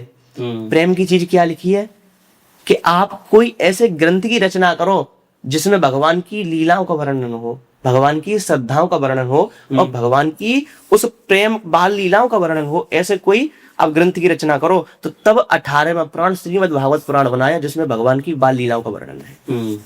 तो तब वेद व्यास जी के अंदर चैन आया। तो कहने का मतलब ये है कि ज्ञान करना अच्छी बात है, परंतु ज्ञान से ठाकुर जी नहीं मिल सकते हैं। वेद पढ़ना, पुराण पढ़ना, या कोई भी अपने पांडित्य कर्म के अनुसार कोई भी ग्रंथों का अध्ययन करना XYZ वो अच्छी बात है, परंतु ठाकुर जी उससे नहीं मिल सकते कभी। एक चीज से मिल सकते हैं, किससे? वो है प्रेम। अब प्रेम किससे मिलेगा? जब भगवान की आप लीलाओं को श्रवण करोगे, भगवान के भाव को श्रवण करोगे, भगवान की श्रद्धा को श्रवण करोगे, तब प्रेम मिलेगा। तो प्रेम एक ऐसी चीज है कि ठाकुर जी स्वयं प्रेम के भूखे हैं, श्रद्धा के भूखे हैं, ज्ञान के भूखे नहीं है। वेद पुराणों को हर कोई पढ़ सकता है, परंतु प्रेम की बाल लीलाओं को, ठाकुर जी की लीलाओं को वही श्रवण कर सकता है जिन्हें ठाकुर जी के अंधकरण का अनुभव करा हो। जैसे आपके अंदर ठाकुर जी के लिए श्रद्धा है महाराज जी, तो आप पूछ रहे हैं कि ठाकुर जी कैसे प्राप्त होंगे, या वृंदावन में जाए तो हम पाप से कैसे बचे, तो आपके अंदर श्रद्धा, कभी तो आप मेरे से पूछ रहे हो। तो ठाकुर जी श्रद्धा के ही भूखे हैं, प्रेम के ही भूखे हैं।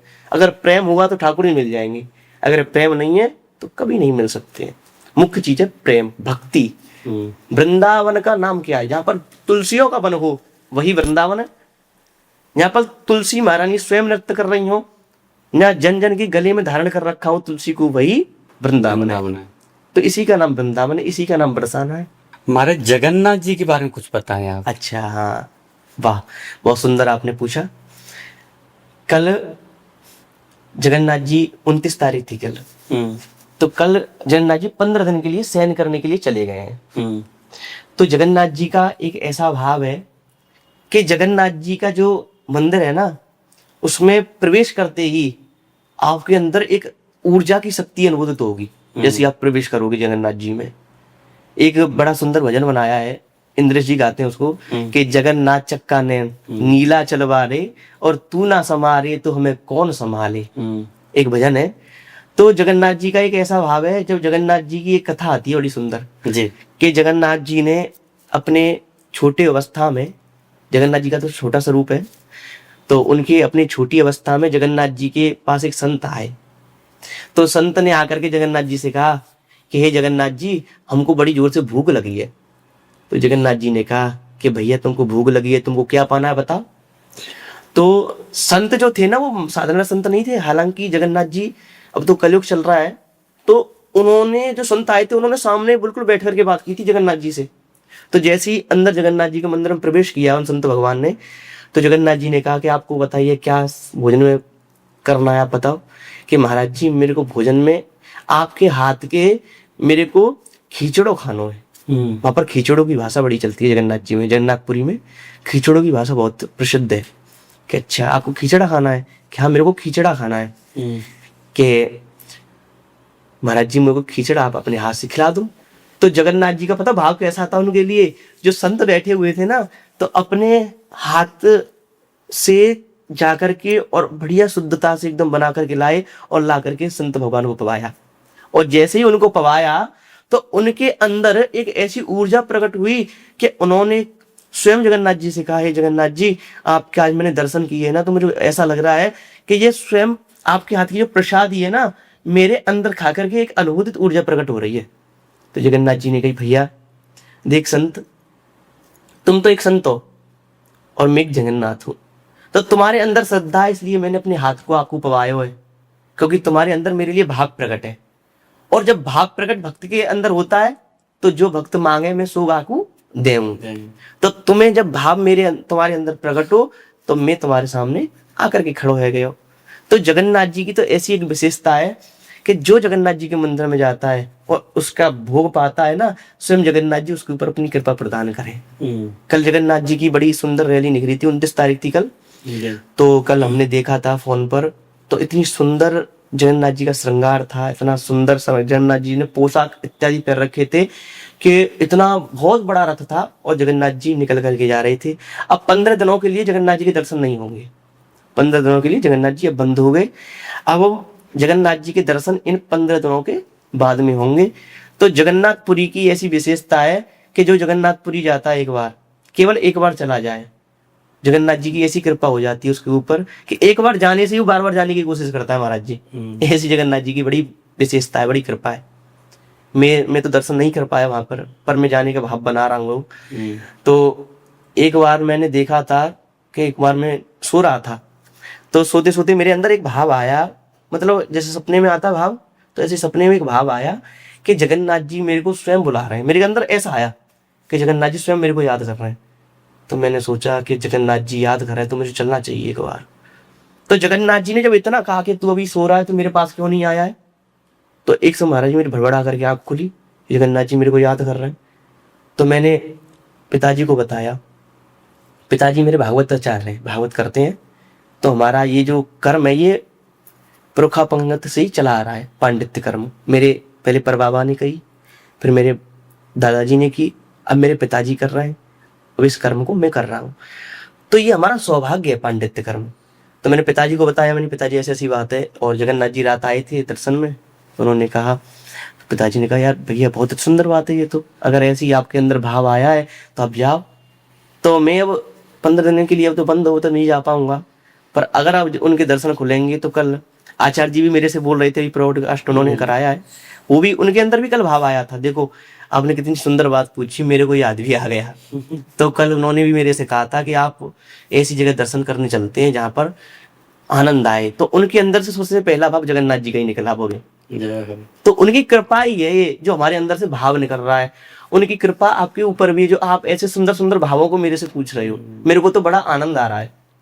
जब मैं क्या कहते हैं जगन्नाथ जी के मेरा बड़ा मन था। अच्छा। जब उनकी रथ यात्रा निकलती थी तो जो भगवान की बड़े बड़े नेत्र, अच्छा हाँ, उनको देखने का बस देखता रहा हूँ। हाँ तो कहते हैं ना, भगवान जब बुलाते हैं आपको, जैसा आपका भाव होता है ना, हाँ, उसी रूप में आपको चाहते हैं। बस बस बस। तो भगवान ने इतना विलम्ब किया जी, मैं जाने के लिए, हालांकि आज से बहुत टाइम पहले जा सकता था। अच्छा।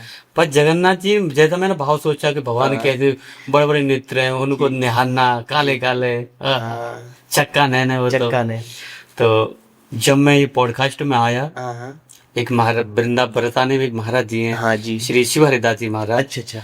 उनके मित्र हैं या उनसे भेंट है उनकी जी। तो मैंने उनके साथ पॉडकास्ट किया। तो वो महाराज जगन्नाथ जी में जो इस समय जो सेवादार हैं, अच्छा, वो उनका श्रृंगार करते हैं बहुत जगन्नाथ जी का। अरे बाबा, श्री श्रृंगारी। हाँ तो वो भगवान एक जन कितने हजार शिवलिंग, वो क्या कहते हैं जो शालिग्राम भगवान है, उनके ऊपर पैर रखकर जब उनका श्रृंगार करते हैं, बताओ, बहुत ऊंची उस पर बैठे हुए हैं हाँ जी। तो आप देखिए कि ये लोगों के लिए बोल लगा गया कि वो भगवान वो शालिग्राम पे पैर रखते हैं। हाँ। नहीं, वो तो बहुत उनका वो कर्म है, उन पे पैर रखकर उन भगवान जगन्नाथ जी का श्रृंगार कर रहे हैं। और उन्होंने मेरे को दर्शन कराए। बताओ। और सबसे बड़ी बात है महाराज जी कि उन्होंने अपने घर में मेरे को मतलब आश्रय दिया। बताओ कितनी सुंदर बात है।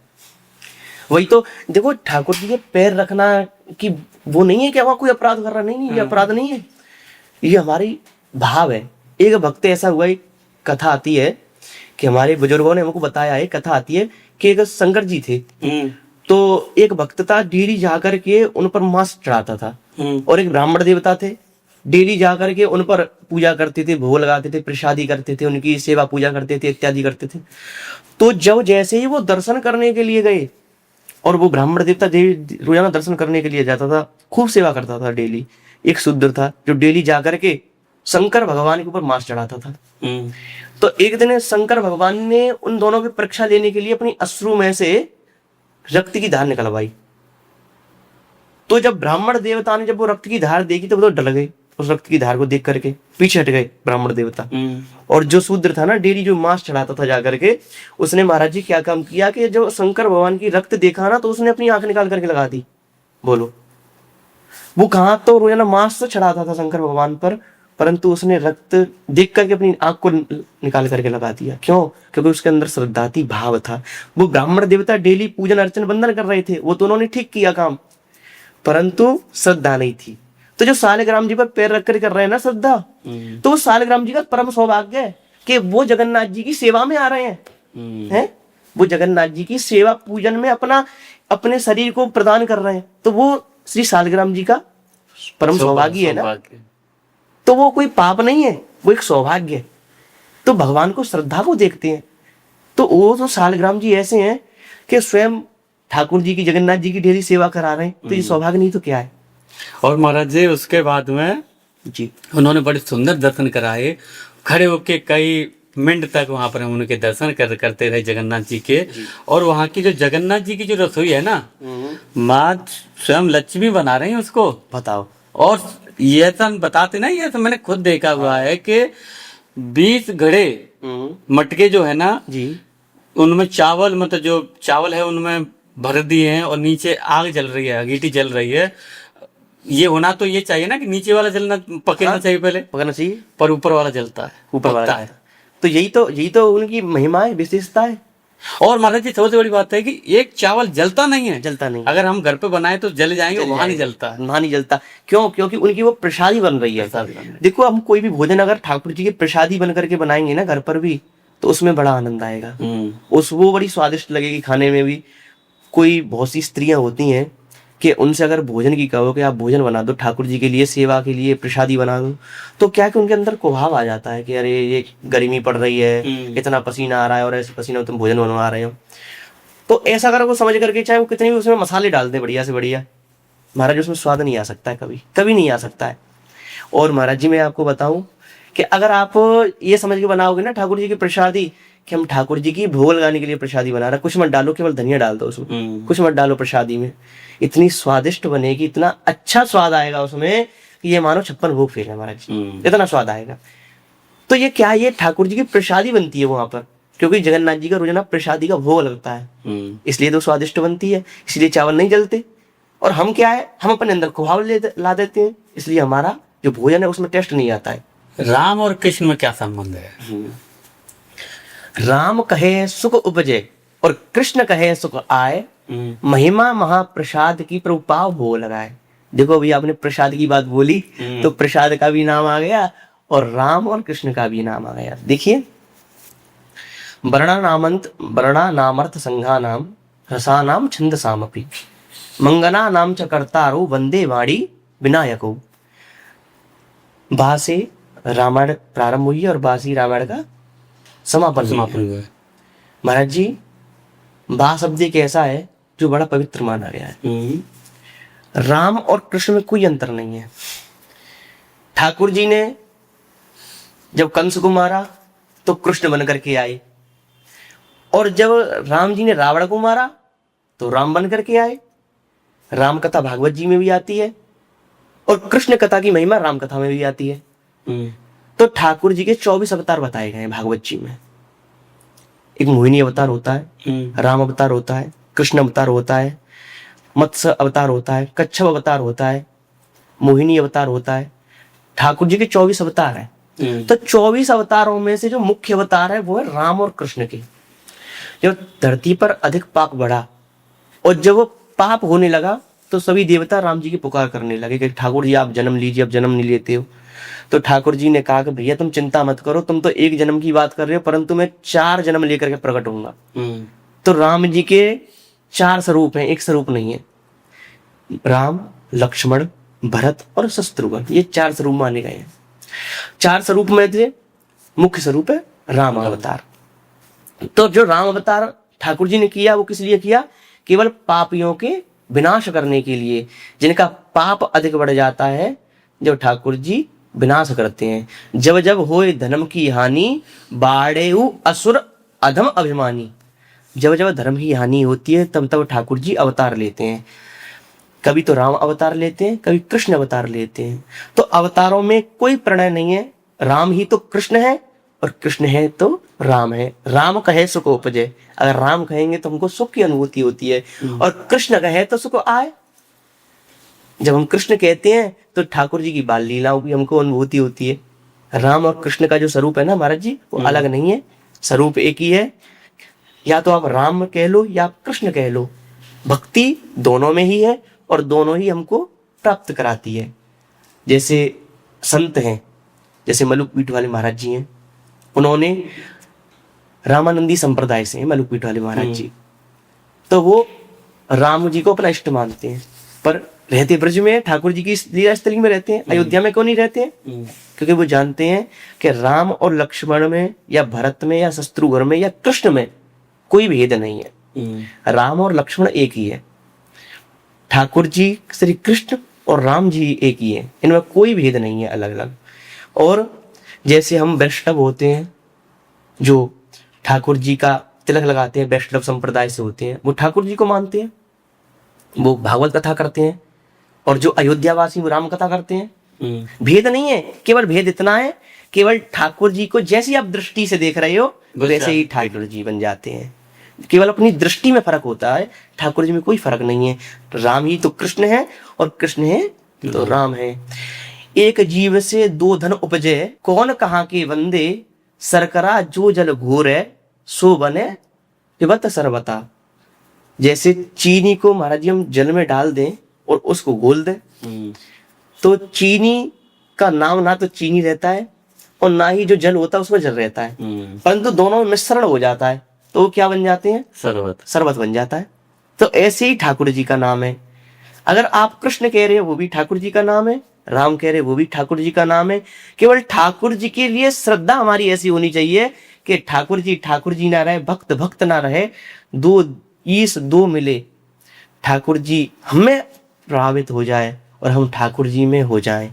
यही ठाकुर जी का महत्व है, यही राम जी का महत्व, यही कृष्ण जी का महत्व है। केवल भक्ति होनी चाहिए, चाहे तो आप राम जी की कर लो, चाहे आप कृष्ण जी की कर लो महाराज, पर भक्ति अगर प्रेम से कर रहे हो तो ठाकुर जी का नाम कल्याणकारी है। बिल्कुल महाराज जी, राम और शिव जी का जो संबंध है, हाँ जी, जब रामेश्वर की जो स्थापना हुई तो भगवान राम कह रहे हैं कि मैं अपने इष्ट के लिए रामेश्वर की स्थापना कर रहा हूँ। तो भोलेनाथ तो ऊपर बैठे, देखो मैया पार्वती से कह रहे हैं कि देखो कैसे व्याख्या कर रहे हैं। हाँ। राम कह रहे हैं कि वो बड़े हैं, हाँ। और शिव कह रहे हैं कि राम जी बड़े हैं, हाँ। तो इस पर आप थोड़ा सा बताएं। देखो ठाकुर जी कहते हैं, राम जी जब समुद्र मंथन हुआ था तो समुद्र मंथन में सबसे पहले विष निकला। तो जब दैत्य और देवता समुद्र मंथन कर रहे थे तो देवता समुद्र बासुकी नाग को मथानी बना रखा था उन्होंने। तो जैसे समुद्र मंथन प्रारंभ हुआ महाराज जी, तो सबसे पहले विष निकला उसमें से। तो दैत्य देवता घबरा गए विष को देख करके। तो उन्होंने कहा महाराज इस विष का क्या किया जाए। तो उस विष को लेकर के वो वहां पहुंच गए शंकर जी के पास में कि प्रभु आप तो भूत भावन भोलेनाथ हो और भोले भी बहुत हो और आप भूत भावन भी बहुत हो। तो उनके पास पहुंच के लेकर के, और जैसे उनके पास पहुंचे तो जा करके शंकर भगवान से कहा कि आप इस विष का पान करो। तो जैसे ही उन्होंने इस विष का पान प्रारंभ किया करना, तो उन्होंने सोचा कि अंदर तो राम जी विराजमान है, अगर इस कंठ से नीचे में इस विष को उतारता हूं तो मेरे राम जी को कष्ट होगा, राम जी को दुख होगा, क्योंकि मेरे जो राम जी वो आराध्य के राम जी हैं। जो शंकर जी ने जो अपनी इष्ट को माना है वो केवल राम जी को माना है। अयोध्यावासी श्री राम जी को अपना इष्ट माना है, उन्हीं के अपने अंदर हृदय में बसा करके रखा है। हमारे इस सनातन धर्म में वैकुंठ में केवल 2 ही देवता ऐसे हैं जिन्होंने अपने राम जी को इष्ट माना है। पहले तो हमारे हनुमान जी महाराज हैं कि राम चरित्र सुनवे को रसिया। हनुमान जी राम चरित्र, जो राम जी के जो चरित्र हैं उनको श्रवण करने के बड़े इच्छुक रहते हैं हनुमान जी महाराज। केवल उनको श्रवण पड़ जाए कि राम जी की कथा यहाँ हो रही है, वहीं आकर के बैठ जाते हैं हनुमान जी महाराज, इतने इच्छुक हैं। या एक हमारे शंकर जी हैं जिन्होंने अपना आराधिक इष्ट माना है राम जी को। तो 2 देवता हमारे इस बैकुंठ में ऐसे हैं जो राम जी को इष्ट माना है, जिन्होंने प्रेम किया है राम जी से। तो जब विष का पान किया है महाराज जी, तो विष को अंदर उतार नहीं पाए वो, तो उन्होंने क्या काम किया कि अंदर नहीं उतारा, तो उन्होंने उस विष को कंठ में धारण कर लिया। जैसी कंठ में धारण किया तभी से शंकर भगवान का कंठ नीला पड़ गया, और तभी से शंकर भगवान का नाम नीलकंठ पड़ गया। जब नीलकंठ नाम पड़ा तो शंकर भगवान ने कहा देवताओं से, जब देवताओं ने नीला कंठ देखा तो देवता घबरा गए कि ये नीला कंठ ऐसे कैसे हो गया। तो देवताओं ने शंकर भगवान से कहा कि प्रभु जी आपका नीला कंठ कैसे हो गया, आपने विष को नीचे क्यों नहीं उतारा, क्या कारण है, आपने कंठ में धारण कर लिया। तो शंकर भगवान ने कहा देखो भाई देवताओं, जा विष को मैं नीचे तो उतार ले तो, परंतु जब एक कारण हो, मेरे जो इष्ट है ना वो है राम जी। अगर मैं इस विष को नीचे उतारता तो मेरे राम जी को कष्ट होता, और जब राम जी को कष्ट होता तो उनसे ज्यादा मेरे को कष्ट होता। इसलिए मेरे राम जी आराधिक हैं, इसलिए उनको कष्ट ना हो, ये विष मैंने इसलिए कंठ में धारण कर रखा है। तो मेरे राम जी आराधिक हैं, इसलिए मैं उनकी पूजन अर्चना वंदन करता हूँ, और जो मेरे हृदय में हमेशा के लिए विराजमान रहते हैं। तो राम जी का जो प्रेम है ना शंकर जी से, और जो शंकर जी का प्रेम है राम जी से, वो ये बड़ा अद्भुत प्रेम है महाराज। शंकर जी कहते हैं कि मेरे राम जी इष्ट हैं, और राम जी कहते हैं कि भैया हम शंकर भगवान के बिना घूमना आगे बढ़े। तो इनका एक अद्भुत प्रेम है दोनों का, और अद्भुत इनकी शक्ति है। राम जी की भी शक्ति अद्भुत है और शंकर जी की भी शक्ति अद्भुत है महाराज। तो इनकी अद्भुत कथाएं, अद्भुत विचित्र महिमाएं इन दोनों की। महाराज जी जब माता जानकी से हनुमान जी मिलते हैं जी, तो राम जी का संदेश देते हैं। तो एक चौपाई आती है सुंदरकांड में जी, राम दूत में मात जानकी सत्य शपथ करुणा निधान। ये माँ, मैं उस करुणा निधान की कसम खा के कहता हूँ कि मैं रामदूत हूँ। तो माँ जानकी को बड़ा अचंभो हुई कि ये करुणा निधान इसको कैसे ये तो बानर है, इसको नाम कैसे पता चला। ये तो राम जी को पता है और मेरे को पता है। राम जी कसम खा कर कह रहे हैं हाँ, कि रामदूत में मात जानकी सत्य शपथ करुणा निधान की। तो अब थोड़ा सा बताए हनुमान जी महाराज का। हनुमान जी महाराज जब लंका में पहुंचे थे ना, तो हनुमान जी महाराज ने क्या काम किया कि जब राम जी के मिलकर के हनुमान जी जा रही थी, तो राम जी ने एक बात कही कि हे हनुमान जी, आप एक काम करो, एक मुद्रिका लेकर के जाओ मेरे से। और जब मुद्रिका आप लेकर के जाना, तो जाकर के तो माता जी आपको पहचानेंगे नहीं, क्योंकि मेरी भेंट आपके माता जी के चुड़ जाने के बाद में हुई है। तो आप इस मुद्रिका को लेकर के जाओ, जाकर के उनको दे देना, तो वो आपको पहचान जाएंगे, ये राम जी के दूत हैं और राम जी ने आपके पास भेजा है। तो हनुमान जी महाराज पहुंच गए। तो हनुमान जी महाराज ने क्या काम किया, वृक्ष पर जाकर के बैठ गए। तो जो माता सीता थी ना, वो केवल राम जी का नाम का केवल उच्चारण कर रही थी नीचे बैठ करके, वृक्ष के नीचे। तो जाकर के हनुमान जी महाराज ने उस मुद्रिका को डाल दिया, और जैसे ही मुद्रिका को डाला, तो मुद्रिका को डालने के बाद में हनुमान जी महाराज ने मुद्रिका को जब डाला, तो उनका जैसे मैं बैठा हुआ हूँ ऐसे ही बैठी थी माता सीता। तो जाकर के उनकी ठूक में वो मुद्रिका गिर पड़ी। जब मुद्रिका को उसको देखा उठा करके, तो मुद्रिका को उठाया, देखा ये तो राम जी की मुद्रिका है। तो यहाँ जी मुद्रिका कैसे आई, क्या ऐसी बात है कि कोई भक्त आया हो मेरा। तो हनुमान जी महाराज ने ऊपर से छलांग लगा दी नीचे कि माता, मैं राम का दूत हूँ और मैं आपकी खोज करने के लिए यहाँ पर आया हूँ, और ये राम जी ने मेरे को मुद्रिका दी है, इसी को लेकर के मैं तुम्हारे पास आया हूँ, और राम जी तुम्हारी बहुत याद करते हैं, और आपके पास माता रानी जल्दी आएंगे, आप चिंता ना करें। तो हनुमान जी महाराज ने ये कह दिया सीता जी से कि माँ, अगर आपकी आज्ञा मेरे को मिल जाए तो मैं 5 मिनट नहीं लगेंगे, इस पूरी लंका को समाप्त कर दूंगा 5 मिनट में।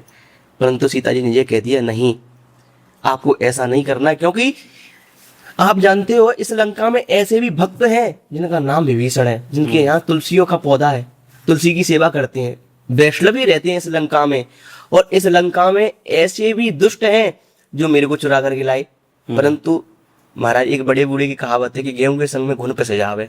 तो उन्होंने कही ऐसा काम नहीं करना है जिसको भक्त को भी इस लंका में कष्ट हो, केवल आप मेरे को सम्मान से यहाँ से लेकर के जाओगे तब मैं जाऊंगी।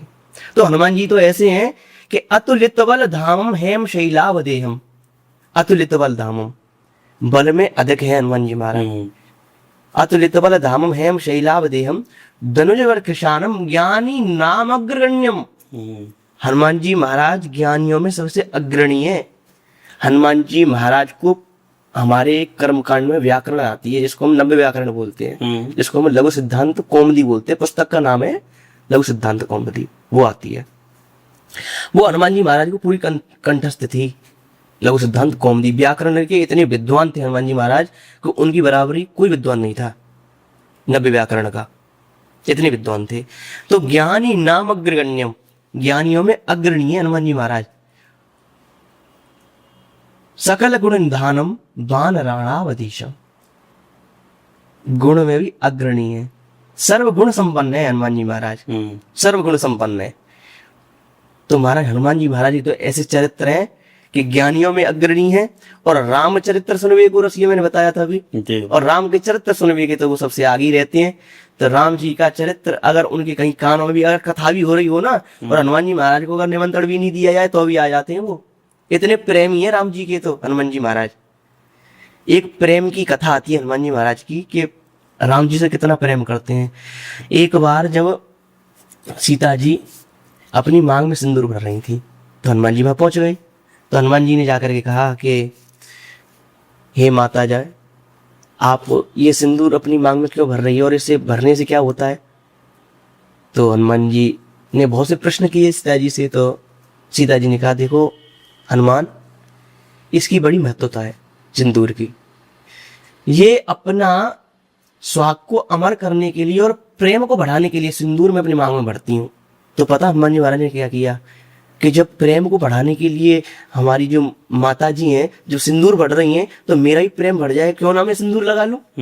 तो हनुमान जी महाराज ने, सीता जी ने तो केवल मांग में सिंदूर बढ़ा और हनुमान जी महाराज ने पूरे शरीर में सिंदूर लगा लिया। अब बताओ, तो ये ऐसा प्रेम है हनुमान जी महाराज का। केवल उन्होंने मांग में सिंदूर भरा और हनुमान जी महाराज अपने सर से लेकर के और पैरों तले तक सिंदूर लगा लिया। इसलिए तो आज हम सिंदूर लगाते हैं हनुमान जी महाराज को। क्यों? क्योंकि हनुमान जी महाराज सिंदूर से प्रसन्नता होंगे, और जब हनुमान जी महाराज प्रसन्न होंगे तो जो हनुमान जी महाराज प्रसन्न होंगे तो हमारे राम जी उनसे प्रसन्न होंगे। तो हनुमान जी को प्रसन्न करने के लिए ये आज हम चोला चढ़ाते हैं हनुमान जी महाराज पे सिंदूर का, क्योंकि हनुमान जी महाराज ने राम जी को प्रसन्न करने के लिए अपने ऊपर सिंदूर धारण किया था। बिल्कुल महाराज जी, जैसे आपने सिंदूर की बात की है तो मेरे को प्रसंग याद आता है सुग्रीव के भाई बाली, बाली की जो पत्नी तारा बताते हैं कि जब सुग्रीव और राम जी की जब मिलाप हुआ तो जब सुग्रीव ने अपनी पूरी कथा बताई कि ऐसे मेरी पत्नी का मेरे भाई ने हरण कर लिया है, तो राम जी ने कहा कि मैं उससे एक बाण में उसका वध कर दूंगा। तो जब सुग्रीव उनके पास बाली के पास जाते हैं तो जब उनको ललकारते हैं सुग्रीव आजा, मैं बाली मैं तेरे से युद्ध करना चाहता हूँ। तो बोले कि ये क्या लड़ेगा?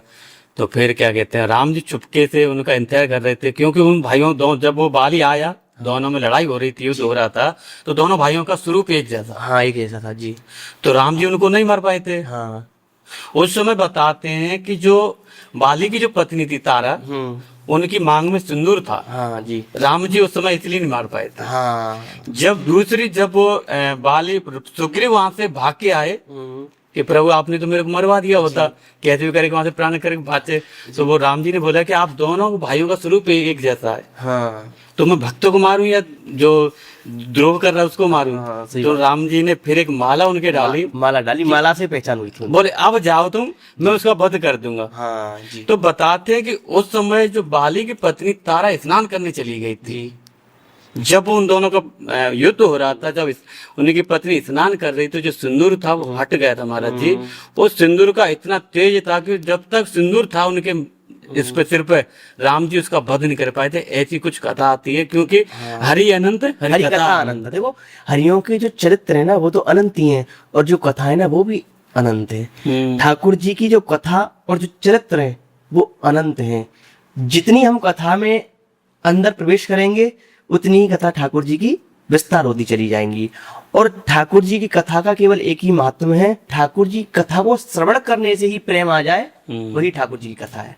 क्योंकि ये जो सिंदूर है ना, हाँ। जो आजकल माता बहनें नहीं लगाती हैं, वो तो छोटा सा लगा लेती हैं, इसलिए उनका स्वाद कहीं ना कहीं मेरे को जो लगता है, क्योंकि इस कथा के बाद सुनने के बाद जो मेरे को जो लगा, उनका सुहाग जैसे किशोर अवस्था में उड़ जाता है ना, उसका कारण माता जी यही है। हाँ यही है, सही है। जिन माताओं के पूरा अपने सिंदूर भरा देखा, वो उनका सुहाग बुढ़ापे तक रहता है। हाँ सत्य बात है, बिल्कुल सत्य है आपकी बात, यही है, वही सत्य है, दृढ़ता की बात है ये आपकी, आप बिल्कुल सत्य बोल रहे हो। सुहाग अमर है, इसलिए सिंदूर मांग भरा जाता है।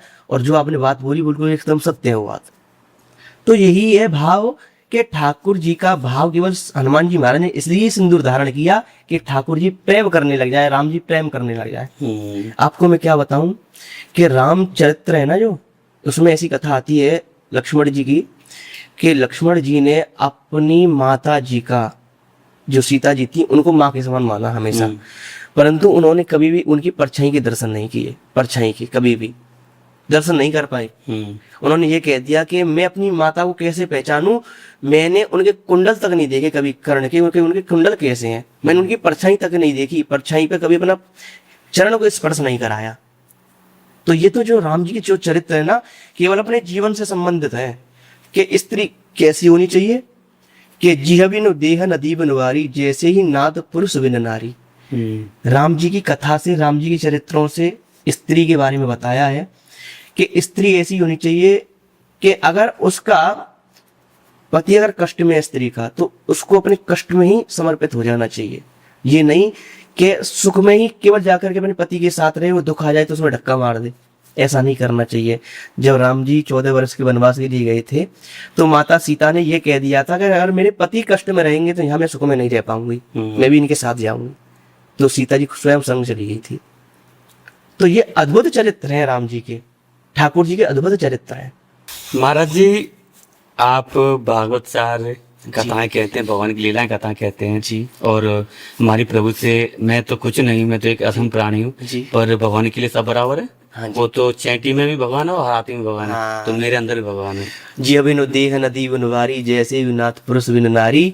और सुन बिन पग चले, सुने बिन काना, कर विधि कर्म करे विधि नाना। वो बिना पगों के चलता है, बिना नेत्रों की देखता है, बिना कानों के सुनता है। वो तो ऐसा परमात्मा, अद्भुत चरित्र है। बिल्कुल। तो मैं भगवान से प्रार्थना करता हूँ कि आप ऐसी निरंतर हरि कथाएं जी। भगवान की लीलाएं ठाकुर जी की करते रहें। जी। तो महाराज जी, मैं आपसे जानना चाहूँ कि आपने ये जो पढ़ाई की इसकी, वो कहाँ से की और इसमें कैसे रुचि बनी आपकी? देखिए मैं आपको बताऊं, मेरे जो पिताजी हैं, तो उनकी हार्दिक इच्छा ये थी, मेरे वैसे 2 भाई हैं मेरे से बड़े, वो CGL वगैरह की तैयारी वगैरह कर रहे हैं। मेरे पिताजी ने अपने बचपन से ही बड़ा मेहनत करके इस पांडित्य कर्म को संभाला है, और मेरे जो दादाजी थे वो भी पांडित्य कर्म किया करते थे। तो मेरे पिताजी की हार्दिक इच्छा ये थी कि ये मेरा जो पुत्र है, जैसे मैं अपने धर्म का प्रचार प्रसारण कर रहा हूँ, तो मेरा पुत्र भी अपने धर्म का प्रचार प्रसारण करे, पांडित्य कर्म करे। और महाराज जी, जब मेरे पिताजी भागवत कथा करते थे तो मेरी भी रुचि थी उसमें, तो मैं अपने पिताजी के संग जाया करता था वहाँ पर कथा श्रवण करने। और वहाँ पर पिताजी के संग, जैसे हमारे पिताजी भजन गाते थे, उसमें मेरी बड़ी रुचि थी गाने में, तो उनके संग भजन का भी मैं गायन कराता था, पीछे कोरस करता था। तो पिताजी का भाव ऐसा बना कि इसका मन है इस चीज में, तो इसको इसी लाइन में डाल देना चाहिए, पांडित्य कर्म में, जिससे जैसे मैं धर्म का प्रचार प्रसारण कर रहा हूँ, मेरा पुत्र भी धर्म का प्रचार प्रसारण करे। तो ऐसा मन में भाव बनाया। तो हमारे पिताजी के गुरु जी हैं, जो कि हमारे वृंदावन में उनका आश्रम है, जिनका नाम है श्री गणेश दास जी महाराज, उनके शिष्य हैं श्री ब्रजमोहन दास जी महाराज। तो हमारे गांव में कथा करने के लिए भागवत। तो मेरे पिताजी की जब शादी नहीं हुई थी, तो उन्होंने पिताजी से ये बोला कि पंडित जी, हमारे पिताजी ने उनसे गुरु दीक्षा ली थी कथा में ही। तो पिताजी ने कही थी, ये गुरु जी आपने मुझको गुरु दीक्षा दी है, तो गुरु दीक्षा के बाद क्या होता है, कुछ मतलब दक्षिणा में देना पड़ता है गुरु जी को, चाहे कुछ भी दो, पत्र पुष्प पैसे, जैसे आप श्रद्धा अपनी अपनी। तो उन्होंने ये कहा था कि आप अगर देना चाहते हो तो आप एक काम करो कि आपकी अगर शादी नहीं हुई है, परंतु मैं आपको एक आशीर्वाद दे रहा हूँ कि आपका जो सबसे छोटा पुत्र हो ना, उसको मेरे को दे देना, चाहे वो पुत्री हो या वो पुत्र हो, उसको मेरे को समर्पण कर देना आप, यही मेरी दक्षिणा है, मेरे को दक्षिणा कुछ नहीं चाहिए। आप पिताजी बंध गए। पिताजी ने कही, हे गुरुदेव, अब मैं आपको कैसे बताऊं कि पुत्री हो या पुत्र होगा लास्ट में, क्योंकि मैं तो ब्रह्मज्ञानी नहीं हूँ। हमारे गुरु जी ने मतलब बहुत आराधना करी है श्री किशोरी जी की, तो ठाकुर जी का उनको ऐसा आशीर्वाद है कि उनके मुख में से जो वाक्य निकल रहा है मानो ब्रह्म वाक्य है वो। उन्होंने ये कह दिया कि मेरा आशीर्वाद है, तुम्हारे पत्र ही होगा छोटा, जाओ, मैंने कह दिया ये। ऐसा उनके अंदर से भाव निकला। तो पिताजी ने कहा ठीक है गुरुजी, ये मेरे को मंजूर है, सबसे छोटा पुत्र होगा मैं आपको दे दूंगा। तो जब हमारा जन्म हुआ तो हमारे पिताजी समझाते थे, तो पिताजी ने जब हम समझदार थोड़े से हुए तो ला करके आश्रम में छोड़ दिया हमको, गुरुदेव ये रात हमारी आशीर्वाद, इसको आप पकड़ो। तो गुरुजी ने मेरे को 1 साल अध्ययन कराया वहां पर, उन्हीं के आश्रम से मेरी ये पांडित्य कर्म की नींव जमी है। तो उन्होंने 1 साल अध्ययन कराया मेरे को, उन्होंने बड़ा परिश्रम किया मेरे लिए, उनके एहसान को मैं कभी नहीं भूल सकता हूँ आज भी। आज आपके सामने बैठा हूँ कि और उन्हीं की कृपा है मेरे, जो आपके सामने उनका मैं गायन कर रहा हूँ। मैं तो इतना वो नहीं हूँ विद्वान की उनके अपनी जीभ से कुछ भी मुख से शब्द बोलूं, परंतु जब मैं यहाँ पर गुरुदेव के पास आया तो उन्होंने मुझे 1 साल बड़ा कंटिन्यू अध्ययन कराया। उसके बाद में उन्होंने ये कही कि बेटा कुछ डिग्री अभी जरूरी है इस जमाने में, क्योंकि कल हो गए विद्वानों को कोई नहीं पूछता, मूर्खों को सब पूछते डोलना है इस जमाने में, तो डिग्री भी बहुत जरूरी है, BA BEd MA ये सब, इसके लिए भी आपको अध्ययन करना है। तो उन्होंने मेरा विद्यालय में एडमिशन करा दिया, मथुरा डेम्पियन नगर में मातृ चतुर्वेद संस्कृत महाविद्यालय मेरे विद्यालय का नाम है, उसमें। तो वहां पर मैंने ये कंटिन्यू आपकी 12 साल रह करके वहां पर अध्ययन किया है। उसके बाद मेरे पिताजी भागवताचार्य हैं, उन्होंने ही मेरे को भागवत कथा का अध्ययन कराया। मेरे जो गुरु हैं भागवत कथा के मेरे पिताजी हैं स्वयं, उन्होंने ही मेरे को इस गद्दी पर बैठा रहा। और जिस समय मैं गद्दी पर बैठने के लिए जा रहा था ना, तो मैं पिताजी से ये बोला, मैंने पिताजी मैं क्या बोलूंगा, मेरे मुख में से तो एक शब्द भी नहीं निकल रहा है, मैं क्या करूं। तो पिताजी ने ये कह दिया, बेटा सुन, गुरुजी बनाए ना तूने, उनका फोटो ले, उनके फोटो को सामने रख करके केवल उनको कथा सुनानी है, ये अपने अंदर भाव रखना और कथा सुनाते जाना केवल। और कोई नहीं सुना तो ये समझना कि हमारे सामने श्री किशोरी जी और श्री राधा रमण लाल जी बैठे हुए, उनको कथा श्रवण करा देना, ये समझना।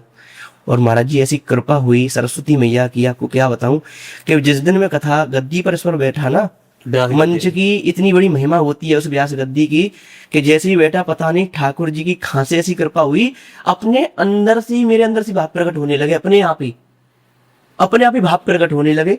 और भाव प्रकट होते ऐसा भाव अंदर प्रकट हुआ कि अपने आप मेरे को महाराज जी पता नहीं, मैं गद्दी से उतर करके आऊं तो एक शब्द नहीं बोल पाऊं पिताजी के सामने। और वहां पर पिताजी सामने बैठे हुए थे, मैंने कही पिताजी आप या तो यहाँ से चले जाओ या आप मेरे पीछे जाकर के बैठ जाओ, पर आपका चेहरा मेरे नेत्रों में नहीं आना चाहिए, तो मैं कथा कर दूंगा, अन्यथा तुम सामने बैठोगे तो मेरे पर कथा नहीं हो पाएगी। तो पिताजी ने कहा ठीक है भैया मैं जा रहा हूँ। तो पिताजी वहां से हट करके चले गए दूर, क्योंकि वो जानते थे अगर मैं सामने रहूंगा तो कथा नहीं कर पाया, भय होता है ना एक, जब पहली बार कोई व्यक्ति बैठता है। तो जब पिताजी मेरे पीछे चले गए तब मैंने कथा गायन की, और पता नहीं ऐसी कृपा हुई गुरुदेव भगवान की, पिताजी की, कि मेरे अंदर से कहां से भाव निकल रहा है मेरे खुद को वो नहीं पता है, ऐसी कृपा हुई मेरे ऊपर। तो महाराज ये जो नींव जमी मेरी, ये मेरी गुरुदेव भगवान के आश्रम से जमी है, उनकी ही कृपा है आज मुझे, जो मैं धर्म का प्रचार प्रसारण कर रहा हूँ, धर्म को आगे बढ़ा रहा हूँ। देखो जब हम धर्म को आगे नहीं बढ़ाएंगे तो धर्म आगे नहीं बढ़ सकता है। अगर आज हमारा बच्चा है, हमारा पुत्र है, और हमारा पुत्र हम चाहें कि ये IAS बने, PCS बने, और हम ब्राह्मण पांडित्य कर्म कर रहे हैं, हमारे अंदर जो ऐसी भाव आएंगे तो हमारा धर्म का प्रचार प्रसारण कैसे होगा।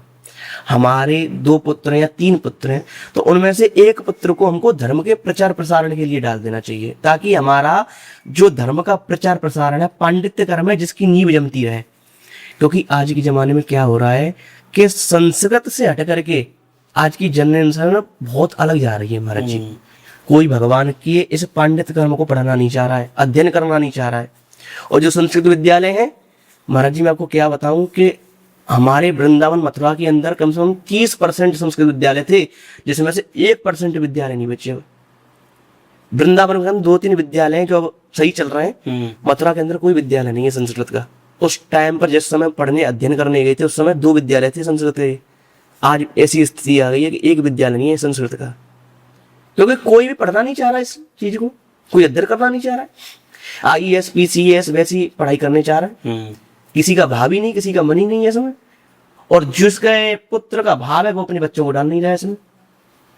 तो आजकल इतनी बेगत हो गई है पांडित्य कर्म की कि कोई भी इस विद्या को अध्ययन करना नहीं चाह रहा है, क्योंकि हम ही लोगों ने तो ये गिरा रखा है। और जब हम ही अपने धर्म को प्रचार प्रसारण के द्वारा आगे नहीं बढ़ाएंगे तो कहां से बढ़ जाएगा ये? कभी नहीं बढ़ सकता है। जब हम बढ़ाएंगे इसको आगे तभी तो बढ़ सकता है, और जब हम इसको गिराएंगे तो ये नीचे गिर जाएगा। तो आजकल क्या है कि ब्राह्मणों का शोषण ज्यादा हो रहा है महाराज जी, कि हमने आज पांडित्य कर्म सीख लिया, तो हमारा सीखने का मतलब ये नहीं कि हम पैसा कमाएं या हमने कोई भागवत सीख ली तो उससे हम धन कमा करके लाएं, ऐसा नहीं है। हमारा धर्म को प्रचार प्रसारण या धर्म को बढ़ाना हमारा कर्तव्य है, चाहे हमारा पांडित्य कर्म चले या नहीं चले, वो एक अलग बात है, परंतु हमारा धर्म को बढ़ाना हमारा कर्तव्य है। आजकल वृंदावन की मैं स्थिति आपको बता रहा हूँ महाराज जी, वृंदावन में आज के इस डेट में ये गत हो गई है कि ब्राह्मण 51-51 रुपए में 7-7, 8-8 दिन, 11-11 दिन अनुष्ठानों में जा रहे हैं। आप ये लगा लो, जब हम हमारे लिए खर्चे बराबर है और आपके लिए खर्चे बराबर है, खर्चे में कोई डिफॉल्ट नहीं है, आपका भी खर्चा उतना ही हमारा भी उतना ही है, तो 11 दिनों में 51 रुपए में क्या हो जाएगा। और जो बड़े बड़े आचार्य हैं वो अनुष्ठान लेते हैं, जजमानों को डील करते हैं, 1-1 लाख, 1.5 लाख, 2-2 लाख रुपए में जजमानों को से लेते हैं पैसा। ब्राह्मण बैठा ले 5, पूरा पैसा खा गए, ब्राह्मणों को दे रहे केवल 51-51 रुपए 11-11 दिन के। और शोषण 24 घंटे में थे, 8 घंटे बैठक है ब्राह्मणों की, ये शोषण हो रहा है आज के जमाने में। तो धर्म का प्रचार प्रसारण कहाँ से होगा? जब हमारे धर्म के ही लोग इस धर्म को नीचे गिराएंगे। तो आप बताइए, आज हम पांडित्य कर्म कर रहे हैं किस लिए? केवल धर्म को बढ़ाने के लिए, अपने धर्म का प्रचार प्रसारण करने के लिए। और आज हम ही ब्राह्मणों का अगर शोषण करेंगे तो हमारा धर्म क्या आगे बढ़ सकता है? कभी नहीं बढ़ सकता। धर्म हमारा तभी आगे बढ़ेगा जब हमारे अंदर ब्राह्मणों के लिए श्रद्धा होगी। एक श्लोक आता है, देवाधीनम जगत सर्वम मंत्राधीनाश्च देवता ते मंत्रा ब्राह्मणाधीना तस्मात् ब्राह्मण देवता। ये पूरा जगत महाराज जी देवताओं के अधीन होता है। देवता महाराज जी मंत्र के अधीन होते हैं। मंत्र जाप करेंगे, मंत्र बोलेंगे तभी तो देवता को आह्वान किया जाता है पूजन में, जब कोई ब्राह्मण मंत्र बोलता है। और उसके बाद में जब मंत्र बोल करके देवताओं को बुलाते हैं, परंतु मंत्र कौन बोल सकता है? ब्राह्मण बोल सकता है, ब्राह्मण ही तो बोल सकता है मंत्रों को। और जब ब्राह्मण मंत्र नहीं बोलेगा क्या देवताओं का आह्वान हो सकता है? नहीं हो सकता। परंतु आज ब्राह्मणों की ही ये गत हो रही है कलयुग में कि ब्राह्मण को ही ब्राह्मण काट कर रहा है। इस समय शोषण हो रहा है ब्राह्मणों का। बड़े बड़े आचार्य बुला लेंगे ब्राह्मणों को, 1.5, 2-2 लाख में अनुष्ठान तय करते हैं, ब्राह्मणों को देते हैं 2141 रुपये। जजमान को लगता है कि ब्राह्मणों को पूरी दक्षिणा जा रही है, परंतु जो ऊपर जो दलाल बैठे रहते हैं वो ब्राह्मणों को काट देते हैं। अब क्या होगा बताओ? इस बात से क्या धर्म का प्रचार प्रसारण हो सकता है? हम आज पूरे वृंदावन में घंटरिया बजाते हुए ढोल महाराज जी कि धर्म को बढ़ाओ, धर्म को बढ़ाओ। जब तक अपने ही अंदर, हमारे अंदर जब तक हमारा मन साफ नहीं होगा तब तक महाराज धर्म कहाँ से बढ़ सकता है? कभी बढ़ सकता है? नहीं बढ़ सकता। इसी चीज को प्रेमानंद जी महाराज कहते हैं कि कभी भी ब्राह्मण का शोषण नहीं करना चाहिए, चाहे तो वो यजमान हो और चाहे वो आचार्य हो। जो ब्राह्मण को बुला करके ले जा रहा है अपने ऊपर, उसका जितना हो उसके साथ में अच्छा व्यवहार करे, उसको प्रसन्नता से रखे। अगर ब्राह्मण खुश है, अगर यजमान के लिए अगर एक मंत्र भी जप देगा, मलु पीठ वाले महाराज जी कहते हैं कि अगर एक मंत्र भी अगर मन से ब्राह्मण जप देगा ना, अगर यजमान के लिए, उसमें ब्राह्मण यजमान का कल्याण हो जाएगा। और अगर एक मंत्र भी, चाहे तुम 18 घंटे ब्राह्मण को बैठा लो और उसने अगर यजमान के लिए अंदर से श्राप दे दिया, चाहे कितनी भी उसमें तुम मंत्र जपवा लेना, उसका कल्याण नहीं हो सकता कभी। तो ब्राह्मण का शोषण नहीं करना चाहिए कभी। ब्राह्मण को अपने प्रेम से रखना चाहिए। ब्राह्मण की जितनी सेवा उसके उतनी सेवा करनी चाहिए। अगर ब्राह्मण प्रसन्न है तो ब्राह्मण की ही प्रसन्नता में यजमान की प्रसन्नता है। अगर ब्राह्मण सुख है तो ये मानो यजमान अगर मन से जो कराएगा और ब्राह्मण जो मन से कर जाएगा उसमें यजमान का कल्याण है। तो ये ब्राह्मण की महिमा होती है। महाराज जी, जो इस पॉडकास्ट को सुन रहे हैं, आपने इतनी हरी चर्चा करी इस पॉडकास्ट में, जो खास करके नई जनरेशन के लिए आप क्या कहना चाहेंगे? देखो, मैं तो नई जनरेशन के लिए यही कहना चाहूंगा कि आज की जो दुनिया है तो बड़ी महाराज जी विचित्र है। कोई अच्छा कर्म करता है तो उसको जाकर के रोक लगा देते हैं, कोई गलत कर्म करता है उसको आगे बढ़ा देते हैं। तो जो नई हमारी आपकी जैसी उम्र के नए बच्चे हैं आजकल, वो धर्म से हट करके गलत कर्मों में पड़ रहे हैं। तो उनको केवल इस धर्म में आना चाहिए, धर्म के अनुसार चलना चाहिए, धर्म का प्रचार प्रसारण करना चाहिए। आजकल के मैंने देखे हैं कि 15 साल की हुए नहीं, चाहे वो लड़का हो या लड़की हो, जो भी है, केवल फोन हाथ में ले लेते हैं, नए किस किस से बातें करते हैं पता नहीं है। तो ये क्या, ये धर्म का प्रचार प्रसारण नहीं है, ये तो महाराज केवल अपने धर्म को नीचे गिराना है। अरे हम हिंदू हैं, हमारा सौभाग्य है, और सौभाग्य सबसे बड़ा क्या है, ब्राह्मण है, ये परम सौभाग्य। तो जो गलत चीज है हम उसको हट करके अगर हम अच्छी चीज में जाएंगे और धर्म का प्रचार प्रसारण करेंगे, तभी हम आगे बढ़ सकते हैं। और हम गलत चीजों में जाएंगे, मांस मदिरा आदि का सेवन कर रहे हैं, छोटे छोटे मैंने बच्चे देखे हैं, वो नशा पत्ता आदि करते हैं, सिगरेट वगैरह पीते हैं, गलत कर्मों में पड़ते जा रहे हैं। माँ बापों को बेचारों को कुछ पता नहीं है। भाई माँ बाप तो ये है कि जैसे बच्चा कहता है वैसे ही कराते हैं वो तो, परंतु उनको अपने कैरियर को देख करके चलना चाहिए, अपने माँ बापों की सेवा करनी चाहिए, अपने माता पिता की आज्ञा भी माननी चाहिए, अपने गुरुजनों का आशीर्वाद लेना चाहिए, विद्या का अध्ययन करना चाहिए। और ये जो लव चल गया है आज के ज़माने में, इससे बहुत दूर रहना चाहिए। देखो आज के ज़माने में आपने देखा होगा कि सुसाइड कर रहे हैं, नई जनरेशन के बच्चे सुसाइड कर रहे हैं। क्यों कर रहे हैं? वो इसलिए कर रहे हैं क्योंकि आज का जो जमाना है ना तो मैं लॉयल हूँ उनके लिए, ना वो लॉयल है मेरे लिए, एक दूसरे को कोई नहीं जानता है। तो कैसा प्रेम है? प्रेम वो नहीं होता है जो एक दूसरे को जानकर ही प्रेम किया जाए। प्रेम तो हमारा नेत्रों में झलकता है कि प्रेम है क्या। तो आज ये सुसाइड कर रहा है, जाकर कोई जमुना जी में कूद रहा है, ऐसे 90% केस अब हो रहे हैं। आप भी देखते होंगे आगरा में कि कोई जमुना जी में कूद रहा है, कोई मर गया, किसी ने फांसी लगा ली। ये किसी के लिए केवल ये प्रेम नहीं है, ये केवल दुर्व्यवहार है। ये दुर्व्यवहार की वजह से आज नई जनरेशन है जो रास्ता भटकती जा रही है, चाहे तो वो धर्म हो और चाहे वो कोई भी चीज सही। धर्म तभी बच सकता है जब इस चीज से हम हट करके केवल अपने धर्म का प्रचार प्रसारण करेंगे, भक्ति करेंगे। जब तक भक्ति अंदर नहीं आएगी तब तक धर्म का प्रचार प्रसारण नहीं हो सकता हमारा जी। भाई भक्ति आएगी तभी धर्म का प्रचार प्रसारण हो सकता है। तो इसलिए व्यक्ति को अपने धर्म के अनुसार चलना चाहिए, अपने व्यवहार के अनुसार चलना चाहिए, अच्छा बोलना चाहिए, अच्छा खाना चाहिए, गलत नहीं पान करना चाहिए। एक बड़े बूढ़े बोलते हैं कि जैसी पियोगे पानी वैसी बनेगी बाड़ी, जैसे खाओगे खाना वैसा बनेगा मन। तो हमको जैसा पानी पियोगे वैसी बाणी बनती है हमारी।